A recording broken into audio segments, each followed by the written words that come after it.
Hey, what is up? How's it going? Welcome. It is RambleCast time. There's a Corbin in the house. Hello. Well, in his house. Yes, I didn't transport him here. My webcam is not in the right position, and also it's very yellow. You do Maybe I'll mildly jaundiced. Yeah, it's just how I look, Cody. No. It might be. You never know. Yeah, I might buy an actual good webcam soon. Maybe, I don't know. We'll see. I mean, you've gone this long without. I don't see why you should change anything. I don't really need to, but I'd like to. For the same reason I just bought an OLED switch. I didn't need that, but like it's very nice to use. Alternatively, you could always use your capture card with your camera and have. No, I don't want to do that. That's a lot of work. It's really not a lot of work. It's just not worth it. I'm good. I don't need everyone to see every single pore on my face. I don't need to go that far. Well, technically, then you just wheel it back a little slightly out of focus, and you pretty much solved that problem. But like my Razer webcam. Yeah, that is in the drawer behind me because it's like partially like the hinge on it kind of broken. Yeah, it's very sad.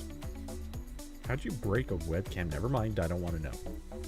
It just, No, I don't know. Don't tell me. That's some scary little hinge. Yeah, I was chucking it like a football, Cody, and I guess they're not meant to do that. Oh, see, that's not where I was. That wasn't the implication. The implication is you started like an OnlyFans or something, and and stuff went horribly wrong. That did happen, but we won't talk. Okay, I'll accept that. I'm doing your promotion for you again. Yeah. And send. Okay. All right. Hi, Austin. I have to think about what your name is because you change it every time. This must be how Cody feels when he looks at my Discord. Oh no, yes, absolutely. Your Discord, but more particularly Zach and his naming choice. At least with Discord, I can click the names and it tells me who the username is, and usually I remember that. But here, I've got nothing. Well, it does help in this instance that Austin at least sticks to the same avatar every time. Yes. If you change your name and your icon at the same time, I'll have no clue who you are. You could pretend to be anyone. But on the plus side, Corbin does not have the ability to kick or ban you because that would probably be his response. Yes. No random people here. And I am turning my thermostat on, my AC on, because it is very toasty in here. And I've had it off to save on my electricity bill. We're just gonna turn that down now. Okay. Summer's in the south. Let's go. Yeah. Okay, so this is totally unimportant, but I just want to point out, dear God, please Twitter, stop shoving random tweets at me. Specifically for this, and I'll paint a word picture for Corbin so he doesn't have to open the stream to check this out. But it just decided to hand me a tweet from Pokimane that reads, "Can I take pics in your bathroom?" ? That's very funny. I'm honestly a little concerned. I kind of don't want to click into the tweet. It is very funny that like Twitter, I've noticed this thing where Twitter's recommendation thing it's based on topics, but not the content of the tweet really. It like tries to organize people into these categories, and then just like whatever they tweet about is in that category. So like, I could, be I'm sure Swift on security is in like the, like sysadmin category. So if I follow the sysadmin category, I'm eventually going to see their tweets about like corn or something, right? Like it's that kind of thing. And also I keep getting, Twitter is very convinced that I am very interested in Minecraft, which I am to a limited extent, but because of that like sorting thing, it mostly just feeds me tweets from people who really like the YouTuber Dream. So it's like it's just like, and like, so like half of it is like them talking about a stream that I've never seen. I've never watched anything Dream has done. Or like sometimes it's even like artwork of him. I'm like, why am I seeing this Twitter? What are you doing? I've wondered how, because for some reason Twitter's convinced I'm super into Pokimane. I cannot fathom why. I remember the very first time it fed me one of her tweets. I remember thinking, I've heard this name on like Phil DeFranco's show. Aside from that, I had never looked her up. I had no I knew roughly what she did, but I did not know who she was. Why Twitter decided I needed to know all about Pokimane and constantly see tweets either from her or about her, I don't know. It's very funny. So speaking of funny, Apple. No, wait, you wanted to do the other thing first. I'm sorry. Well, no. I mean, I'm totally okay with any order on this, but I'm just thinking that was the topic I think you have more to say, or you want to say more on. I don't know. Maybe not. Maybe you don't give a crap about it. What do I want to say more on? I think you want to say more on all the time, but that's true. Sorry. It was there. There was no way not to make that joke. I can talk about the EU thing because I actually did write about this yesterday. Oh, that's pretty handy. Yes. I'll put my article in the literally just as I clicked over to show the article in the Ramble. Okay. But also the actual source is at the bottom link of mine, so you could also show the original announcement. But so the European Union has been thinking about for a very long time of getting all mobile devices on a single charging port standard thing, because, well, for a couple different reasons. First, it's just annoying that everything has a different cable. I think we can all relate to that on some level, especially in cases where it doesn't need to be. Like every single smartwatch having a different charger. I'm sick of that. The other day I tried to grab a charger for this Fossil watch, and I grabbed the wrong Fossil charger, and it wasn't actually charging. That was fun. So that's really annoying. And also just having a bunch of cables for like one specific device is really bad for the environment, because if I'm like an Apple person, let's say I have a bunch of iPhone stuff and I switch to a Samsung phone, what am I going to do with all my lightning cables and everything? I'm probably going to chuck them in the trash. But if everything's on USB Type-C, then when I go from iPhone to an Android phone, I'm just going to keep using all my same cables and chargers.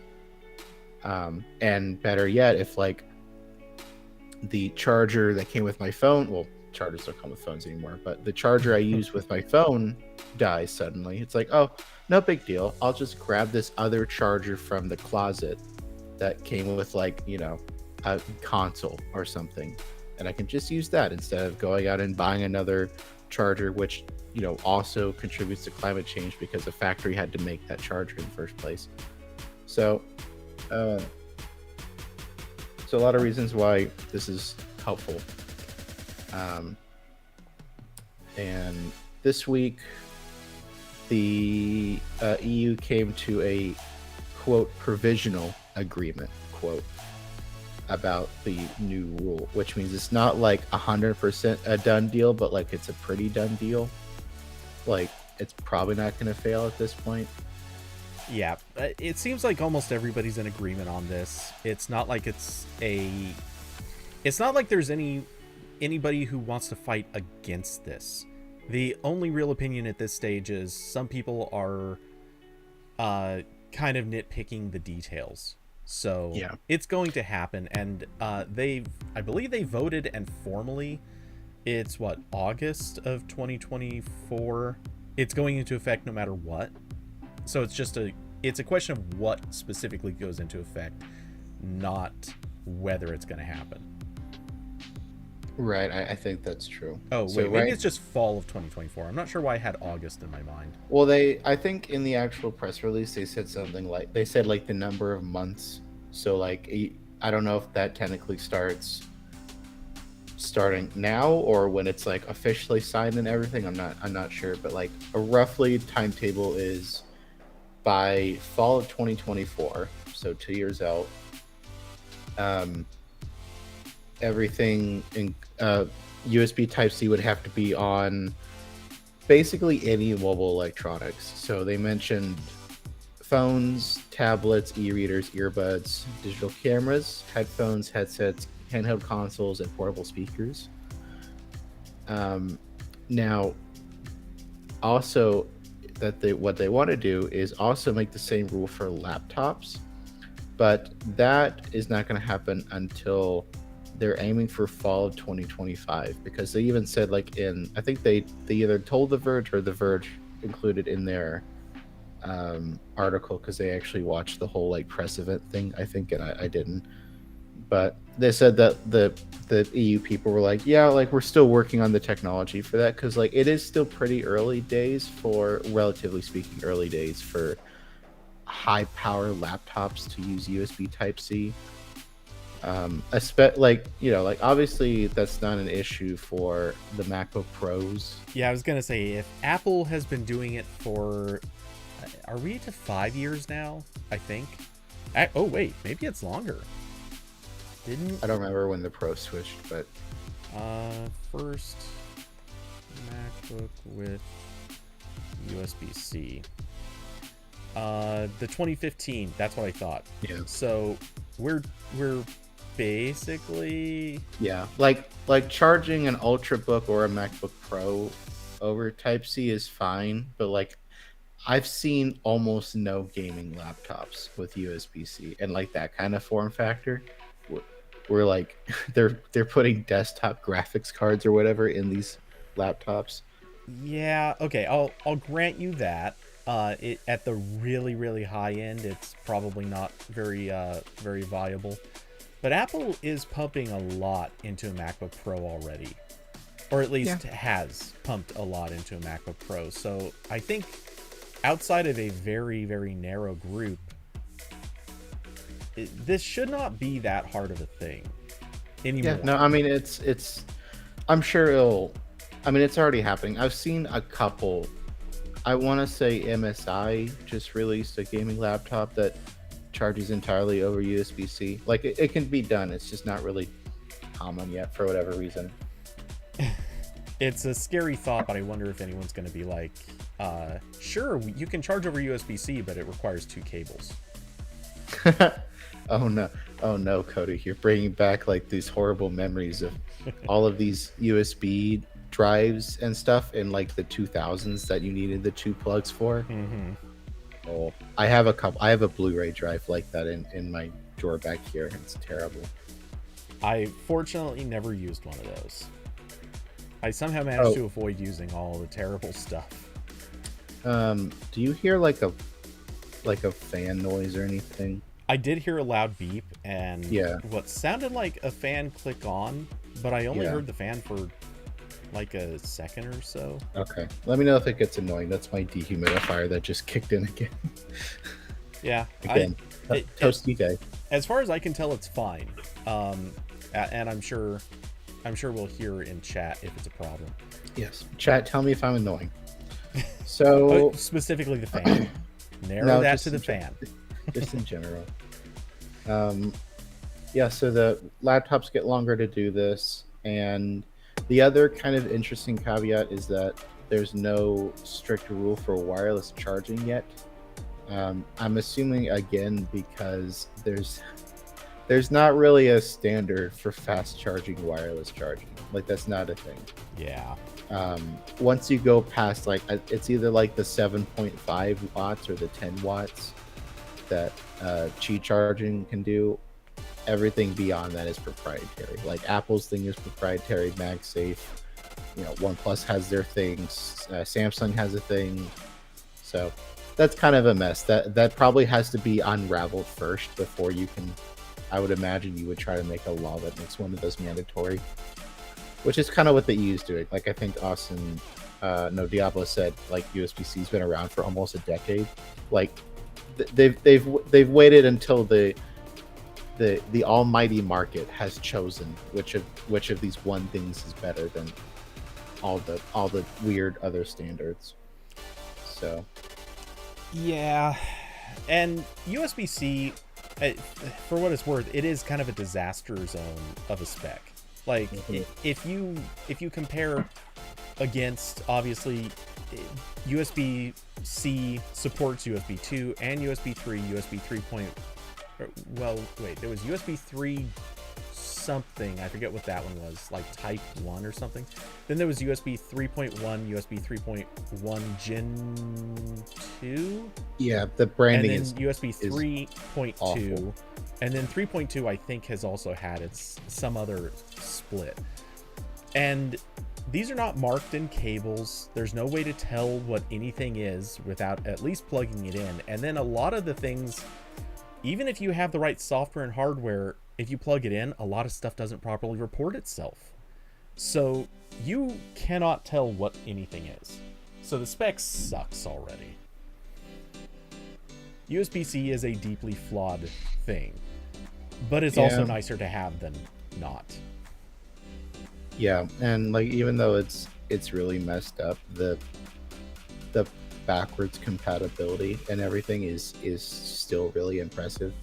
Like I am trying to finish up a blog post about me setting up this Power Mac G3 back here, which has USB 1.1, which is very slow, but it's kind of neat that like I can just plug in a FAT32 flash drive and copy files with a modern computer, even though this is 20 years old.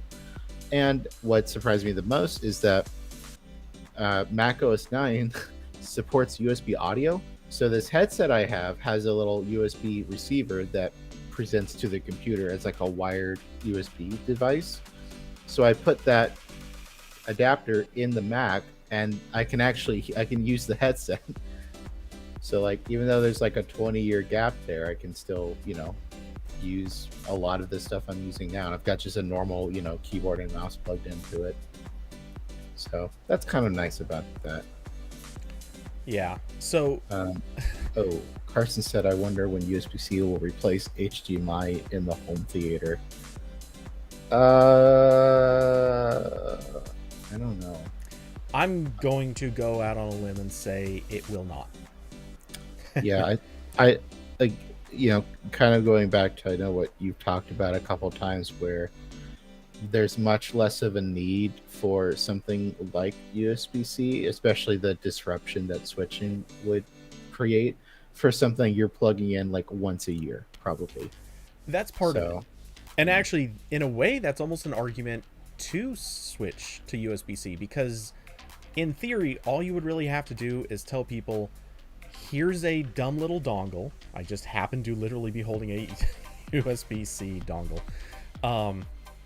But here's a dumb little dongle. You can plug it in here at the end of this cable, or just get a cable that plugs in that way. And you don't need to worry about this. You just need to deal with it for these handful of things that you might buy for the next couple years. After that, everything will just be USB-C and no one needs to worry about it again. That would be a perfectly valid, good argument. So you could argue it both directions. The reason I don't think it's going to happen is because the groups that are involved in controlling home entertainment, they do not want a switch like this. One, because all of them have patents on USB or on HDMI, so they don't want to lose the money that they would from making that switch. And also, when you get into like, we'll say I hate calling it the content or media industry, but when you do get involved in a lot of those parts of the industry, basically like professional camera work, the actual like we'll say Hollywood movie creation kind of stuff, there's a lot of hardware that is very specific and targeted at HDMI, for example, and honestly a lot of other ports. There's so much investment in those things and so much dedicated hardware, they will never want to switch. And as dumb as it is, they control a lot more of the industry than anybody realizes. Because if they don't want to switch something, no one's going to switch. So, yeah, that's my hunch. I don't think HDMI is going to get replaced until they're ready to replace HDMI. At which point, my hunch, I think both USB-C and HDMI will be both seen as dinosaurs at that point, and somebody hopefully will push for a single unified thing that will be, at that stage, let's just call it, man, Errol already made this joke and I already made the counter joke to it, but let's call it USB-D. Yeah. Yes, folks, I can't wait for the big D. Anyway. Yeah, no, I'm sure we will get a different one, because like eventually they probably will have to drop some things from the USB standard, because it's getting to the point of like Bluetooth, where Bluetooth is a complete shit show. Because there's like a billion versions of it, and if you have a Bluetooth device, you have to support all of it, and most of it was made before any of the things that we need Bluetooth to do today were a thing. So I'm sure there'll be like a hard reset on USB at some point in the future, and we'll get a new port along with that to make it more quick. I would hope so. They might just like use the same connector still, just to fuck with everyone. Yeah. The USB people love doing that. They've renamed USB 3.1 like 5 times, so that might happen. Yeah, I like the basic form factor and shape of USB-C, but I could see there being improvements to it, and at this stage I'm totally okay with the idea of that. I wonder if at some point the connector might have to, if not become larger, just have a different, like maybe a longer shape, because like there's only so many pins you can have in that, right? And that's an issue for some stuff. There is that, but I could also see there being a strategy where they basically make it a stacked connector. So right now, God, like that cursed whatever that was called on Samsung's phones for a couple years, where it was micro USB and then the attached part. Yeah, I'm not thinking of that. No, that was the most cursed atrocity. Oh yeah, it absolutely was, and it still leads to one of my most memorable moments at a WWDC, as this really horrendously obnoxious person asked everyone in the room if anybody had a charger for her phone, and I'm literally the only person who volunteers to help her, and as I hold up a charger, she's like, "Oh, don't you have a Samsung charger or whatever?" And she's talking about one of those, and it's like, "No, I don't. This is what you've got. You want to charge your phone or not?" And man, she just gave me the crappiest look over that. It's like, honey, this is what you're getting. Accept it or not. Yeah. So, yeah, and like the main reason most people are interested in this is because it might get Apple to do something. It might get Apple to do USB-C. Honestly, I don't think this alone, like, Apple really cares all that much. Like I think honestly, if like they absolutely wanted to keep using Lightning for forever and they hated this and it became a law, they would just sell a USB-C iPhone in Europe, and that would be it. And everyone else gets Lightning. They would do something extremely petty like that. Okay, I don't think that they would do that, just because I fully believe that they. I don't know this for sure. I don't know if there's something written in or some workaround that prevents Apple from doing this, but I still hold that if they really want to stick to Lightning, they'll leave the Lightning port in the phone and they will just sell, or they'll include with the phone an adapter. You plug it into the phone and that gives you a USB-C port in the bottom of the phone. I don't know if that would, if the rules would allow that. I'm not sure, because again, I haven't read the whole thing. I was reading their press release and some other documentation. But so I don't know if that's allowed on a phone, but I can say that that rule has to exist, because there are definitely going to be gadgets that you can't fit a USB-C port in, or it would be illogical. Let's say a smartwatch, you might not want a port in that. So very definitely this has to be a thing that's allowed in some capacity. However, I don't know if by category, if there's like or size or, if they have some way of identifying, like, here's a thing that has to have USB-C versus here's a thing where you have to have like an adapter or something that has USB-C. I don't know if those are rules, but my hunch is Apple will fight tooth and nail, and they will do whatever it takes. If they care about Lightning, they'll do whatever it takes to force people into using an adapter. Yeah. But I mean, it's probably not worth like going into layers and layers of what ifs, because like I know a couple years, like there's been rumors for years that Apple will just drop the port entirely and you'll use MagSafe to charge. I don't know if that's going to happen. I don't more buy recent, it. Not yet. More recently, there's been reports from some industry people that Apple is actually testing USB-C iPhones, and that could show up this year or next year. But yeah, I mean, I think honestly that they'll probably just switch to USB-C, because also it's becoming an issue. It has to be become more of an issue for just their customers, because you have the MacBooks using USB-C, you have the iPad Pros using USB-C, and I think the iPad Air, I think, and obviously all the iMacs and everything are full USB-C at this point. I think maybe some of them might have an A port or two, but like it's getting to the point where really the iPhone is the only major product Apple sells that uses a different port, besides I think like AirPods. Yeah, I was gonna say I believe the AirPods. I know this doesn't count as a major product, but like their current Magic Keyboard and Magic Trackpad are still Lightning, and they have a few other random things here and there that are Lightning, but so it's like it's just getting really confusing, and I'm sure they have a non-zero number of people walking into an Apple store every day that's like, hey, why does my iPad have this plug but my iPhone has a different plug? How does that make sense?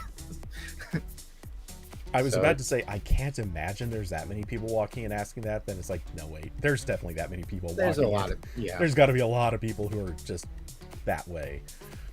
So like I feel like they have to do it at some point, just because they've opened the door with their other products, and also everyone else is doing it. So it's getting increasingly hard. And also Lightning just sucks ass. There's also that. It's a shitty connector that like snaps if you look at it weird. It's not good. Someone did mention, Austin asked, do you think Apple will give the iPhone USB PD fast charging? They already do.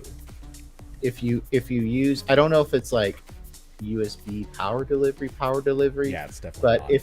if you use one of their USB-C to Lightning cables. Like your iPhone is using the Lightning and the other end is USB-C, and you plug that into a fast charger. It does charge faster.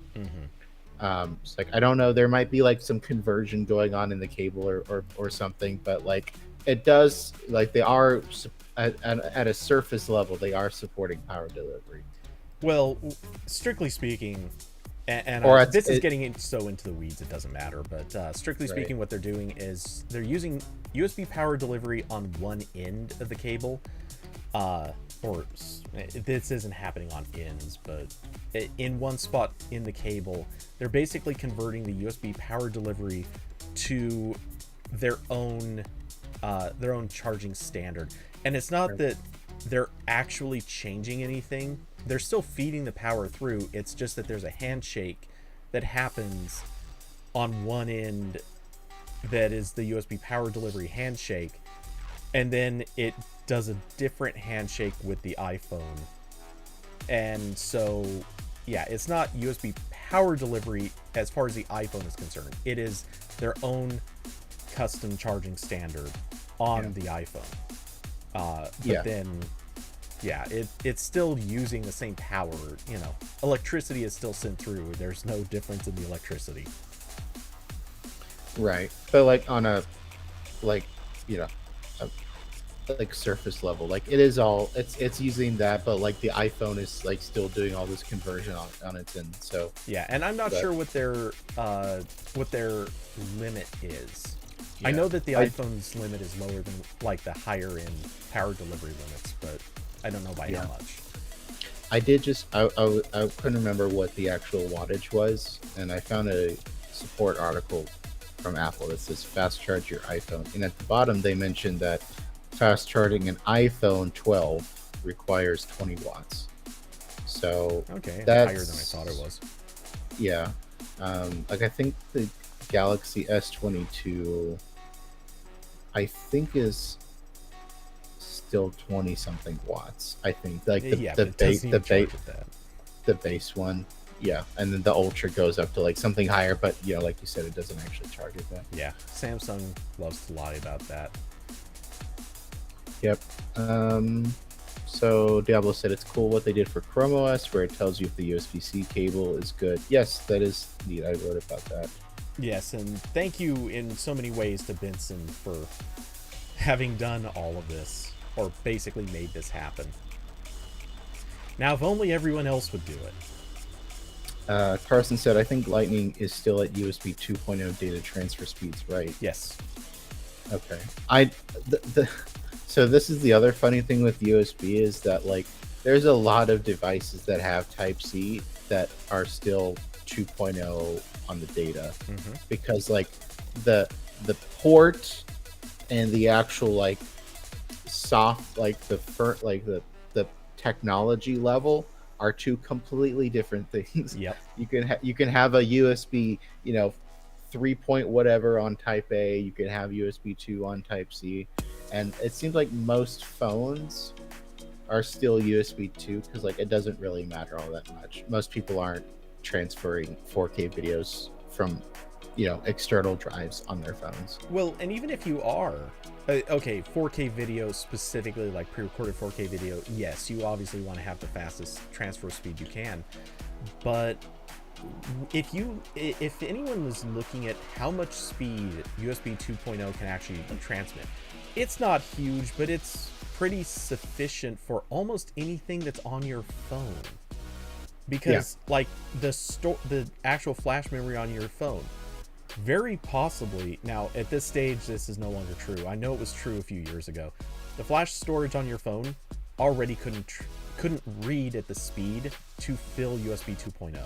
Now that is now old information. I'm pretty sure that's no longer true.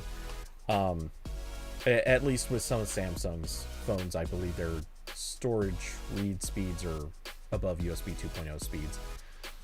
But I remember figuring this out once a while back. If you used your phone as or if you were reading data off of your phone at maximum speed, you also had roughly enough bandwidth to use your phone as a webcam. simultaneously you had enough bandwidth for both of these things. And I figured this out, it was about 4 or 5 years ago when I figured that out. Since then, again, I bet read speeds have increased. Cameras have also gotten better. So there are reasons why this might not be true anymore for USB 2.0. Now you would want to move to 3.0, but yeah, it's really when you get to like the more computery tasks that like you need something better. Like I saw this was one of the things I saw people complaining about with the first round of iPad Pros, where it's like, great, I can, edit 4K video in iMovie on this thing, but like, oh, it takes so long to transfer anything to this iPad.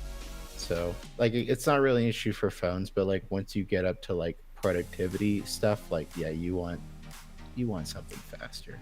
Yeah, and there are latency issues to consider. There are like the way that USB 2.0 handles basically different data channels for like multiple devices, chaining, things like that. Yeah, honestly, there are a lot of reasons that you want to be on 3.0 if you can be, but at the same time, a lot of times it just didn't matter that much. So, yeah. Yep. The switch to USB-C is probably generally good. It would have been nice, though, if we could have pushed, or if we could have seen a push for some other baseline requirements. The thing is, though, I'm also not sure it really matters. There's so many things where 2.0 is sufficient. Yeah, so that's an interesting thing. And also, like, this is obviously just for the EU, but because globalization is the way it is, a lot of companies would prefer to just have one product for most of the world. So most companies are not going to make like an EU camera and then a rest of the world camera. They do that for software all the time. Well, yeah, right? software is an easy one. Yeah, like, Google has entirely different privacy rules and everything if you're in the EU's borders, but hardware is more annoying to deal with, so most companies don't want to do that. I'm going to kind of half disagree on this. It's not that anybody wants to make two different versions, but it already happens all the time because of power plugs. And because of, power plugs and the electrical standards in the basically in Europe versus the US versus, honestly, just go down the long list of countries because and it's mostly like internal stuff like that, right? Like also the same thing with smartphones where there are technically like 20 different versions of the Galaxy S22, but they're all like they have the different cellular firmware that has different bands enabled, or but that's a software thing for the most part. There are hardware differences in some. I mean, I'm talking about literally, if you go anywhere in Europe, you have to have a different power plug. It's a physically different shaped power plug. Right. And you are on electricity that is they are on DC? I don't know what they're on AC, but I forget what the voltages are, but they also have a higher amount of DC or something. I'm feeling stupid for not knowing or remembering this, but so like they already have to make a different charger if there's these. Well, again, like they need to have a different charging plug, and they, in some cases, depending on the hardware, they have to have like a different, basically power supply, like internal. Yeah. So these are differences that a lot of hardware manufacturers already have to deal with. So I'm not sure that they're really going to care that much about saying, okay, we're going to sell a Lightning version of this here in the US, and then we're going to sell USB-C versions of these things over there. What I think this is going to do, if Apple tries to stick to Lightning in the US and around the rest of the world, what it's going to do is piss off all of Apple's like accessory partners, all of which are going to be saying, oh wait, so you want us to keep paying for INFI certification so we can distribute all of this stuff in these countries, and then we're going to have to pay probably for a second INFI certification, but this time for USB-C, so that we can sell our same products in Europe. I'm picturing that not going well. Yeah, and well, I don't know, because on the flip side of that, everyone who sells USB-C things, the day a USB-C iPhone is announced, they're gonna make a lot of Amazon sales for sure. Oh yeah, for sure. So there's a flip side there, and I also saw that was like kind of related. There were a lot of bad takes about this on the internet that I saw, and one of them, which like Apple also was kind of parroting. So this isn't just an entirely like people on the internet are dumb thing, but one of Apple's that they complained about this when it was first introduced last year when they were talking about it, and one of Apple's points was like, this will actually make electronic waste worse because people will toss out Lightning stuff, which like I guess, but that's like that's a one-time transition. Exactly. Basically, and like that would happen anyway. Like it's like it's kind of a point, but also like it's a point in the way that like you're just trying to be difficult. Yeah, that's a bad argument. It's because no matter what, they're already someday, somehow, all of that stuff will get thrown out. So, you know. And honestly, a lot of Lightning cables are already getting thrown out because they last 6 minutes before they break. Okay, I haven't had the same problem with mine, but I'll trust you. To be fair, I've actually had more trouble with USB-C cables than I've had with Lightning, but... I mean, personally, I haven't had any Lightning cables break, but that's because I've had like 2 Lightning devices in recent history, and I don't use them enough where I'm like unplugging and replugging the same cable all the time. But like I do see like frayed Lightning connectors constantly, and also like it just feels cheaper when you like hold it. Like it's not the, you know, like USB-C is like a ring around, like it's got magnetic connectors on both sides, but Lightning is just a single flap of metal in the center. So there is like a different like structural thing going on, but yeah, knowing a little bit about it, I'm skeptical because I've seen USB-C where the casing just gets it bends really easily, especially if they're using kind of cheaper materials. Lightning, there's actually part of the Lightning spec, like if some other company were making a cable, it still requires them to actually produce or to actually put a certain quality of metal in for that center column, and it actually has to be enough so that it can hold an iPhone basically in any orientation with some amount of pressure on it. So the idea is it's supposed to be able to hold an iPhone even at like uncomfortable angles. I don't know how credible that is, and it could obviously break in other places, but at least it's supposed to be strong enough for that. Yeah, well, I mean, regardless, it's a stupid port. It needs to go away now. Yeah, it had like a brief moment to exist, and that time has long since passed.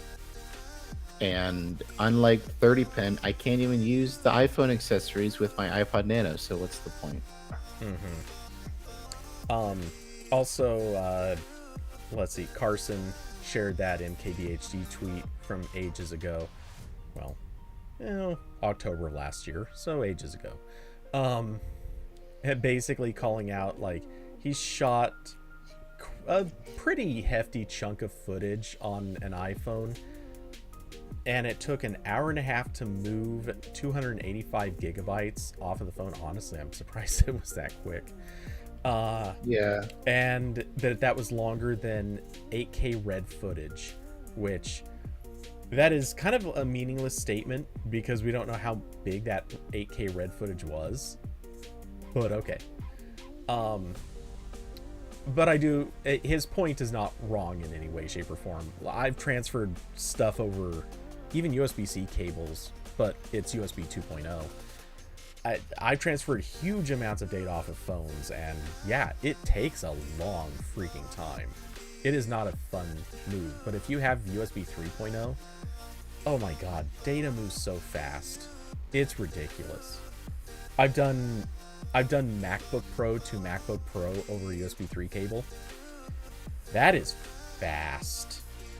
It is stupid. Direct connect like that, how fast it is. Oh my god. You just watch as gigabyte files move in like a couple seconds. Yeah. So I guess the Apple talk kind of leads into dub as you've been calling it. Yeah, it kind of invariably. Yeah. So I'll dump Mac Rumors giant roundup article in. All right, Ramble, sure. because I'll use that. I like didn't prepare anything. Yeah, that's a good just thing to scroll through. Yeah, and for this, who doesn't love some Mac Rumors? Oh, by the way, Diablo, really quick, I do want to address this. Diablo mentioned AirDrop. AirDrop is garbage, yo. It is so bad. I don't know if it still is, but oh my god, I tried airdropping something to a buddy of mine several years back.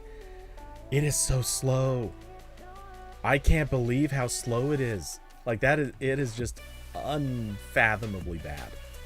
Okay, anyway, moving on.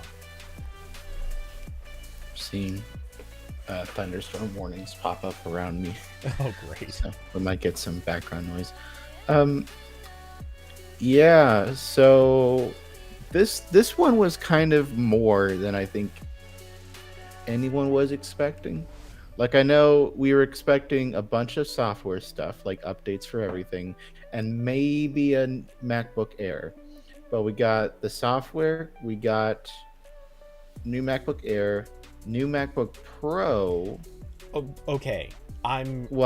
New, but you know. Yeah. Okay. Do we want to do the cut-in right now, or do I let you finish your list? I mean, that's the list. Okay. But, yeah, so this is kind of more. Then I'm just going to right away say that is not a MacBook Pro. It is a MacBook Air masquerading as a Pro. It is a very weird computer. Like, I was watching this stream and I was like, oh, a new Pro. We just got it.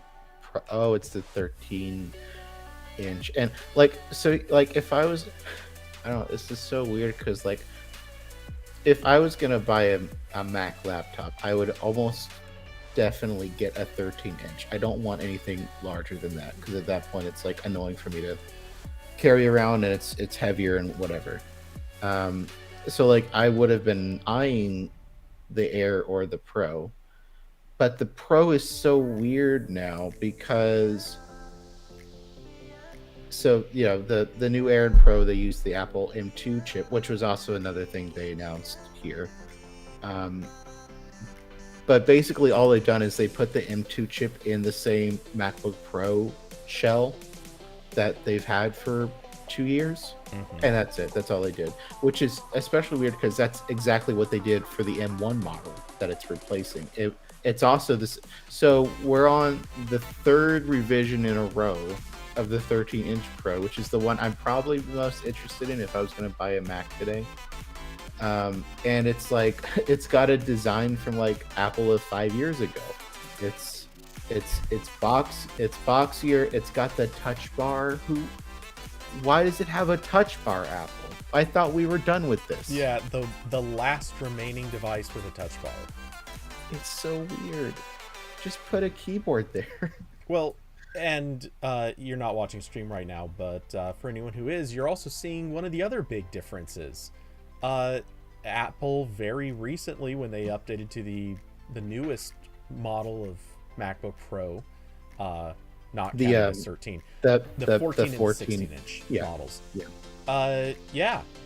Anyone who's looking at stream right now, you're seeing that huge difference. They have 3 USB-C ports, an HDMI port, and a SD slot. Yeah, the new MacBook Pro, it's just 2 USB-C ports, just like the Air. Why That's just would you call it a Pro if one of these signifying features of the Pros is just not there? Well, we've already established in the past like 5 years that putting Pro in front of something doesn't mean anything anymore. Yeah, but it like, should at least mean something within its own family. No, I do agree on that point. Especially, this is the one thing that like has always confused me about Apple, and it seems like they're never gonna fix, is that when I, like, as someone who until like the past year or so really only paid a very slight attention to their product line, like the meta argument about their product lineup, I never really understood that like the sizes of a product can be completely different products and also get updated at completely different times. Like if I go to the Apple store and I want a MacBook Pro, I would assume, that like they would mostly be similar, because that's how like every smartphone and tablet lineup works at this point, really. Like you have a small, right? You have like the iPhone 12 and the 12 Plus and the 12 Max, whatever. And like some of the camera stuff are different, but they're like 90% the same phone. Yeah. But here it's like, no, it's entirely different designs and entirely different ports, and now the chips are different, right? The 13-inch Pro now has an M2, which is not as good, it seems like, as the higher up M1s. So it's like they're just entirely different computers, which the confusion around the processor names, I think, is going to be an issue as well, because like it seems to me that like someone's base assumption would be like M2 is better than M1 at a base, but there's like tiers on top of the M1 that are better, like the Max M1 is better than the regular M1, but the regular M2 is not better than the Max. Okay, but I will agree that this will confuse a few people, but I really think I think at this stage people have been exposed to enough different types of products like this where they understand like just different generations of a product can come in different varieties, and those different varieties might be better than the following generation in a lower tier. Yeah, that's maybe not that weird of a thing. I mean, it happens with video cards, it happens with cameras, it happens with, oh god, I've got so many different. I was about to say consoles, but that's not really true. No, yeah, I don't think. Yeah. Consoles are separated by so many years. I think that would be an exception, or that's one case where you can trust consoles. But and like I think honestly, I hate to give credit to Intel for anything, but I think Intel's core naming, which is also a terrible mess, but like I think the base idea they have is a little bit better here, where you have the i3 and the i5 and the i7, and you just jam the generation names after that. Yeah. But that also has the issue where like you can't make as much of a marketing splash with like the 17th processor called a Core i7. So yeah, but give them, well, they've been on Core for a long time. I was gonna say give them like the 10-year mark and they'll switch branding, but they actually haven't. So yeah, I guess they're in it for the long haul on those. I think I'm almost impressed. It's the one thing Intel is doing really, really right. Carson said, I'm literally sitting in front of a 2019 13-inch MacBook Pro from my work with 4 USB-C ports. Oh, man. And the 2019, that was Intel, right? Or is that Okay, so... Yeah, I remember that was one of the complaints, that they dropped ports with the M1, because I think that original chip like just didn't have enough of a data bus or whatever. There was some issue there, or some of them were slower. There was something like that. Well, the original M1 did have a lot of hardware limitations. Like it could not go above 16 gigs of RAM. And yeah, it had a data bus limitation. I don't know what that limit was, but yeah, the way that they increased a lot of this stuff wasn't by actually changing the chip. It was just by stacking the chips. As they stacked chips, it allowed them to effectively just per chip add up to 16 gigs of RAM and up to however much more data bus they needed to support more ports. So yeah, as they packed more in there, they were able to just keep increasing those numbers. But in doing that, you know, the M1, they managed to get a lot out of their architecture for that. With the M2, I have a feeling we're going to learn that they made a lot more changes. They probably, hopefully, learned a couple of lessons from the M1 that they fixed in the M2, maybe. But that being said, well, they already changed at least one thing. The M2, at least with the MacBooks that they have up for sale right now, they cap out at 24 gigs of RAM. So that's up from the 16, and I would say 24 is that happy line where you are no longer like abusing your system. Because 8 is like insufficient. And that's shared across it's the unified RAM, so it's shared across the system and the GPU. But like, yeah, that's a decent amount of memory. I don't think like I don't know if what, again, like the word pro doesn't really mean anything, but like I'm still getting by with 16 gigs relatively fine on my computers. So I think 24 is probably fine for a lot of people, but like I don't do video editing, and that's like what Apple's really pushing with these computers. So yeah, well, in my opinion, 8 is insufficient unless you're one of those people who truly is like, I have a web browser open, but it only ever has like 3 tabs. Or the person who sits there and just uses it to watch videos or something like that. Like, if that's what you're doing, okay, 8's great. Cool. Walk away.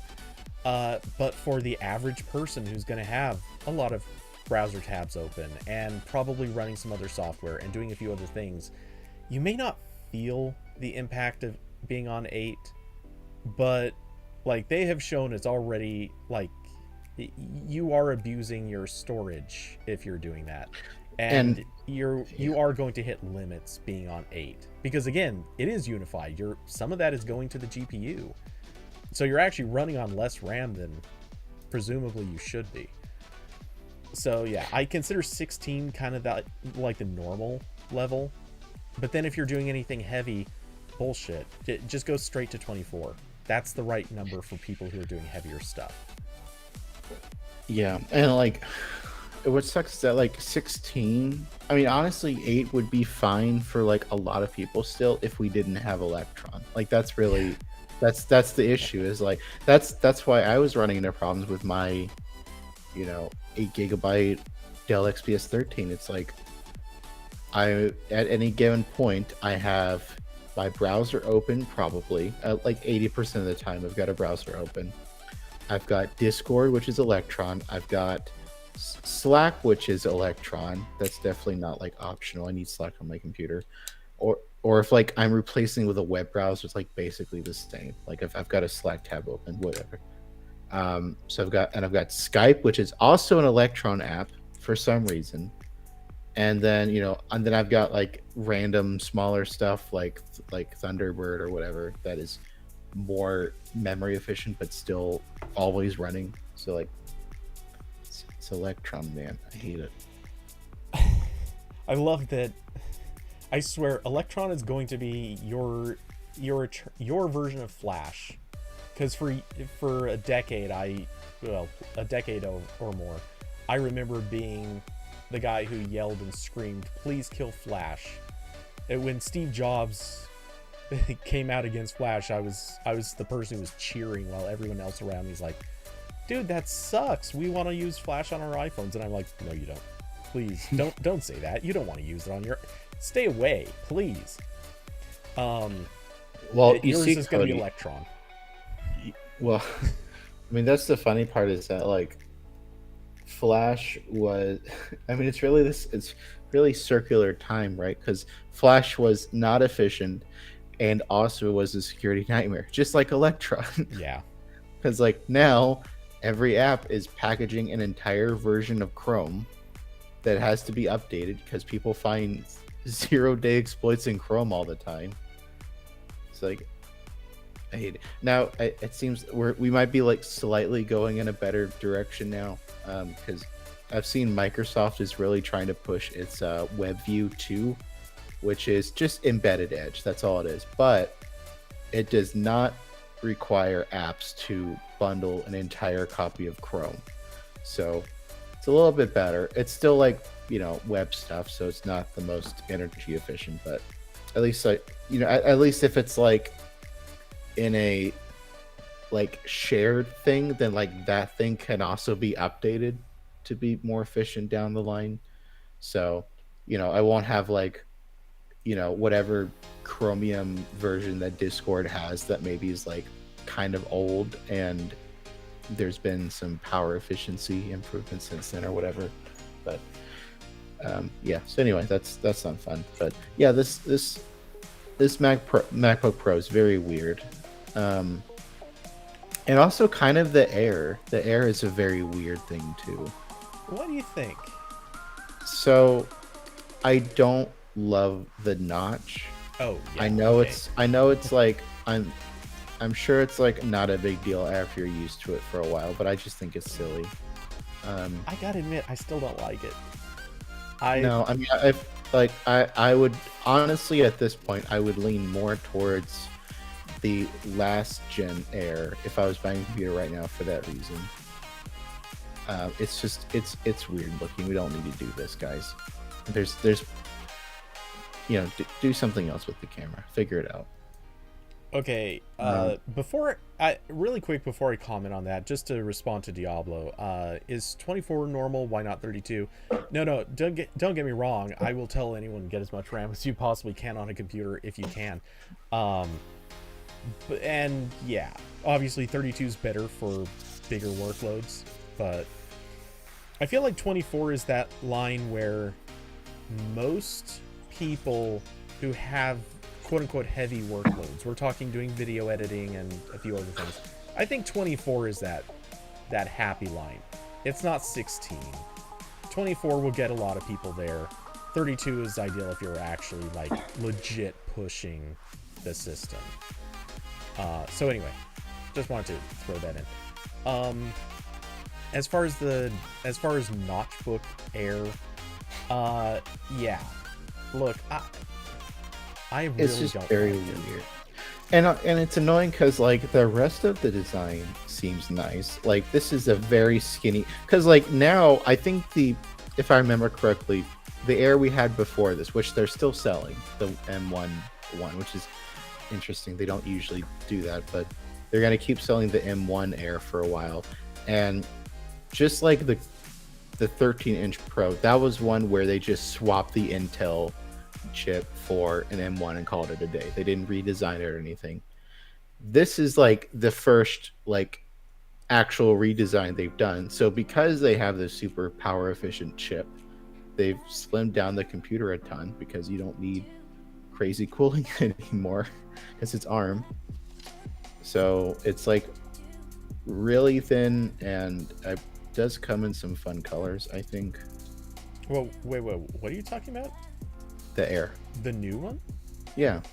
As opposed to the one before that had the M1 chip in it? Yes. Not really sure where because none of these had cooling in them, like no active cooling. Really? The Air doesn't have fans. That's been like one of its. Oh, I mean, like, selling but point, but didn't the last Intel Air had to have fans in it, no, it right? didn't. Really? No, that's actually been the thing with the Airs, is they don't have fans.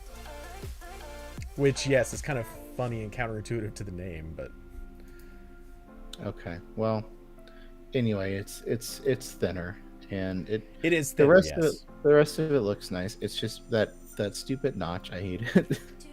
No, I will agree. I don't like the notch. I don't think is it worth deciding not to get it purely because of the notch? I don't think so. But if if someone's on the fence already over other reasons, and then you factor in the notch, I would argue maybe it's worth avoiding on the notch. It annoys me. It's not a big reason, but it is a thing that I think they could have done a different design and it would have been better. Yeah, and the other weird thing about this is the new Air. Let me go to their actual article about it, because I think they haven't like fully updated their roundup, and it's like part of it is guessing. Okay, yeah. So the Notch Air starts at $1,200. Yes. Which is 200 more. Yes. Than the that's again, it's just a weird combination of, because like they can definitely charge that for this, because they don't have any competition. Like every other $1,200 laptop in this price range is not going to perform as well, almost definitely. But they're still selling but it also means like they don't have like an Ultrabook at like the normal Ultrabook price, like the $900 ish range that a lot of these laptops come in. So they're still selling the M1 Air for $1,000, which goes on sale for like $900 and $850 all the time. So it's basically lower than that. So that also kind of annoys me, that like it would have been nice to have like an updated thing in the same price range as other laptops, but the M1 is still fine, so I guess it's not that big of a deal. Yeah, so I was trying to find if there was some sort of real practical hardware difference to justify the price. I guess, well, I hate that it still they say starts up at... to. Man, why did their comparison why does it have to say up to? It sucks so much. Anyway. Yeah, because it's still, if I go to the Apple Store, does it still start with 8 gigs of RAM? Yes. Oh, come on, guys. I will stand behind that in the same way that I would stand behind like phones back in the day coming with storage quantities that were like barely enough to hold the operating system. For some people, go ahead, save the money, because you truly, genuinely do not need or care about the extra storage space or RAM or this or that. It does make sense for a very small portion of people. What sucks though is they should basically have that be like a special option. They should not market that is the case. I do not think that a $1,200 computer should have 8 gigs of RAM. I think I'll agree on that, but that's absolutely should there be 8 gig computers? Yes, but they should not be $1,200. They should be like $700 or less. Well, what I really wish they would do is instead, let's say, start it at, I'm just going to say 1,300. I don't care. Whatever. Make up a number. But just say start it in there and then offer that special reduction. If you want to get this at a lower price, you can. And we have one completely unconfigurable model. You have to order from the Apple secret menu. Kind of, yeah. But give them one model. It is the baseline chip, no extra anything on it, no extra GPU cores, no nothing. Lowest possible storage space, which is 256 gigs. Just that. Like, no other options. And I'm not saying this to be harsh on it. I'm saying this in the sense of this would cut costs for Apple. This is how they could offer a reduced price on the higher end models, because everyone would then be buying those, and they would have higher sales at scale of those parts. And then if they offer the one cheap model that has baseline everything, let's be honest, that's what those people are going to buy anyway. So take away the options and it lowers your manufacturing costs because you no longer have to serve multiple options. Yeah. So Also, yeah, I mean, no colors. Just yeah. Literally no color. Not even one color. Just 0 colors. Sorry, I had to.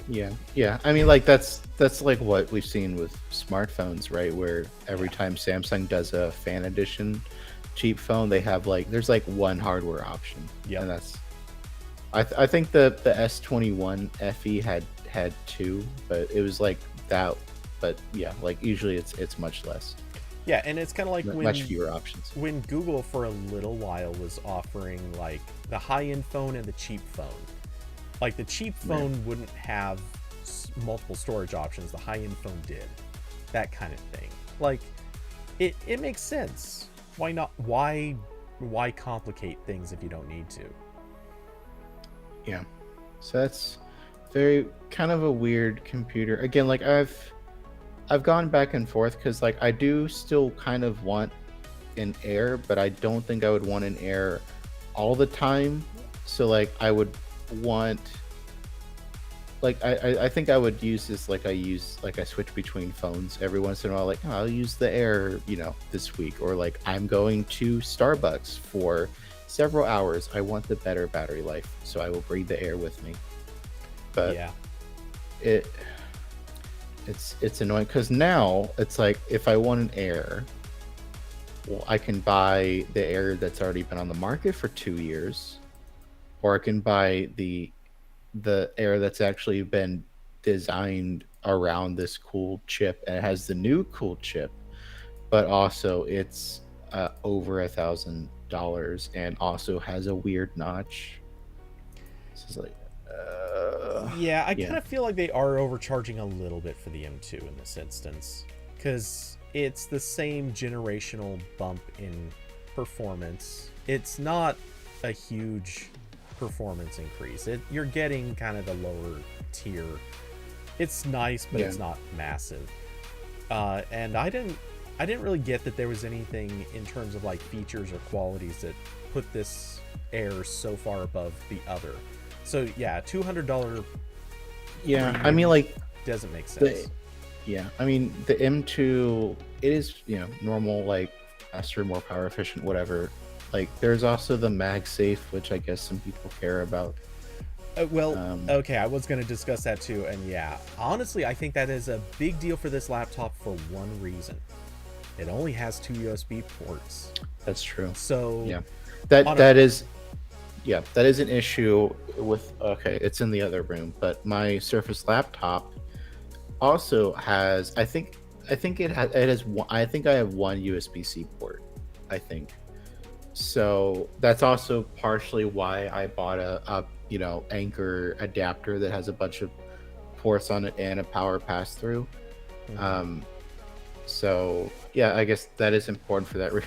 Again, like, couldn't just give me another Type-C port. Like, so it's another issue, but okay, whatever. Yeah, but honestly, if you're talking about like the old Pros with 4 ports on them, then totally 100% makes sense to say we don't care about MagSafe on these, because most people, they can afford to sacrifice one of those USB ports for charging. But when you're talking about an Air where there's only 2 ports, you know what? If you can fill both those ports, and a lot of people can, at least I certainly can. I've filled all 4 ports on my MacBook Pro before. Getting that one port back, basically, that you now can just plug in MagSafe, that makes a big difference. So I think that matters. Yeah, and I have my Surface laptop here with my Star Trek sticker on it, and yes, I do have one USB-C and one USB-A, and then I have a headphone jack, and then on the other side there is nothing except the Surface charger thing. Mm-hmm. Which I really don't like the Surface charger thing. No, it's bad. Mostly just because it's designed as like a right angle connector, and it's really hard to like at least with MagSafe, like, it's a block. Like, you just get that thing like with anywhere close to where the charger port is, and it like snaps in. But this is like a right angle connector, and it's like it's the shape is almost, again, it's in the other room, but like the shape is almost like the lightning connector, where it's like it's a strip. So like it tries to like it doesn't go in usually. I have to like look at it like, again, like old USB, and like put it in at the right angle. It's very silly. Yeah, when you compare to MagSafe, just out of curiosity, are you talking new MagSafe or old MagSafe? That's your experience. I've only, I think I've only used old MagSafe. What does the new MagSafe look like? Well, I'll tell you, new MagSafe, it is a thinner thing. It goes in about as far as old MagSafe, so not, well, maybe even not as far. So not much has changed in that regard, but you do actually have to get it a little bit more close and lined up. Like, it doesn't have to be dead on. Okay. But yeah, you do have to be a little bit more precise about lining it up than old MagSafe. Old MagSafe, man, you held that cable within like a foot of the laptop and just swing it a few times and it'll just lock in. Just a block. Yeah. It's not like that now. Okay. Well, it's still good, but it's not that good. Yeah. So again, very, very weird computer. I haven't totally ruled out buying an Air, but like at this point I would probably, again, because like I don't, at least like if I'm doing this as like a experiment kind of thing, I'm not gonna buy a fully decked out $1,200 laptop just to play around with sometimes. So I'll probably either, if I do get an Air, I'll wait for the M1 to go on sale again, where it'll be like $800. Honestly, I'd even tell you, don't waste your money like that. What I would suggest you do is look for a used 16 gig M1 chip. Yeah. Because you know, these are. I do love looking at Swap-A-Cody. I love looking going through all those. I love looking at all the pictures very close up to see if I can tell if there are any scratches. Well, the fact of the matter is, if you are going to treat it as kind of an experiment, then I can see an argument for buying used in that case, because it's entirely solid state. There's no moving parts, not even fans again. And so the abuse that it could have suffered is either someone could have used it for Bitcoin mining or video conversion, or they did a lot of video editing. Those are like the three ways that they could have abused that laptop, and outside of like physical damage. So the odds of you getting something that's like lemony are kind of low.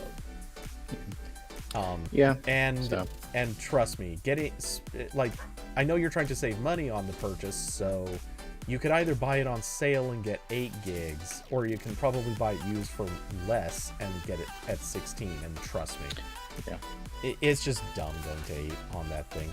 So go to 16. Yeah, I'll again, like, I don't like, I'd like to play around with it, but that's also a lot of money, and I have a pretty good, like, literally, honestly, my only complaint with the Surface laptop is just the battery life is not amazing, and I know that's like the main thing that Apple has figured out. So that would, maybe draw me in that direction. But like, I really like the rest of this laptop. It's pretty well built, definitely better built than my my Dell XPS that like kind of creaks when you open it a little bit. And also, like, mine has the I don't know if they're still doing it, but mine has like that like texture thing around the touchpad that Dell did on a lot of their XPSs, and that's kind of, I think that's got like a little bit grimy over time, even though like I don't, the laptop's clean, but like it's just like, it's not metal, so I don't know, that might be in my head that it got worse with age, but it does feel a little bit weird. Man, as you just said, it's not metal. The first thing that popped in my head, because I was just watching a lot of old WWDC movies or videos, keynotes, whatever. When Craig Federighi announced back in like 2017 metal, the first thing he did is threw up devil horns. Sorry. Yeah. It's not metal, bro. It's just not metal enough. Yeah. My only again, the battery life is not like amazing. It's fine. Like I can get like a half day of like intensive use out of this, but yeah. Again, main complaint honestly is just that they didn't have any fun colors in the all metal version. Like they have a bunch of colors for this laptop if you buy it with like the Surface Fabric thing on like the keyboard and stuff. I did not want that, so I had to go with the black one. So that's why there's a sticker on there, because I need to spice it up a little bit. But yeah, so new Air, and also the other thing is like I don't know. I'd like to get some kind of Apple thing soon, because my poor iPhone SE is finally being put out to pasture with iOS 16. So I need another Apple thing for Safari testing, basically.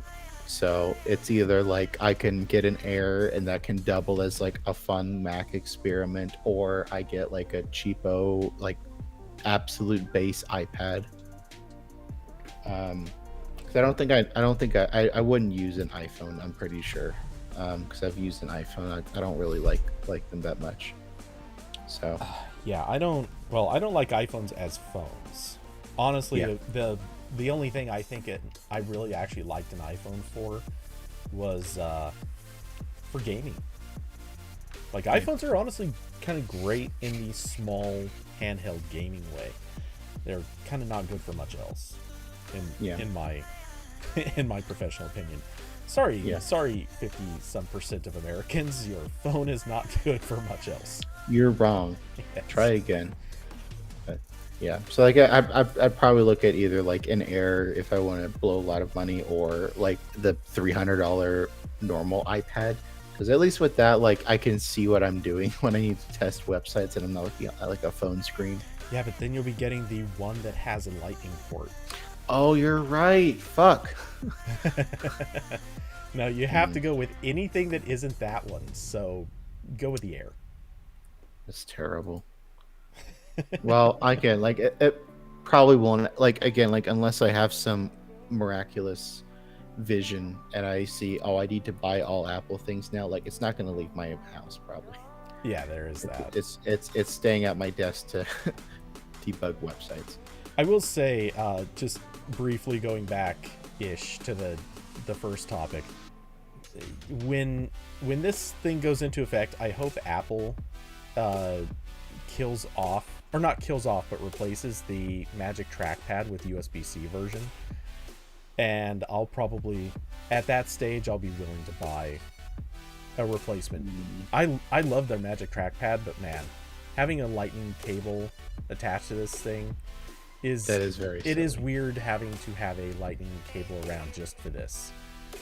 I would be overjoyed at getting to put that cable away. And then I might also get a Magic Keyboard. Yeah. Oh, that's true. Yeah, that was me when I used AirPods for like a year or 2 years. I don't know. That fun period where like no one except Apple could figure out how to make good, true wireless earbuds. So I was using AirPods with, mostly like Android and Linux stuff, and it's like, great, here's my one lightning device. Yeah. Gotta get cables for this. So the one hardware thing I kind of thought we were gonna see was gonna be a Mac Mini. We didn't.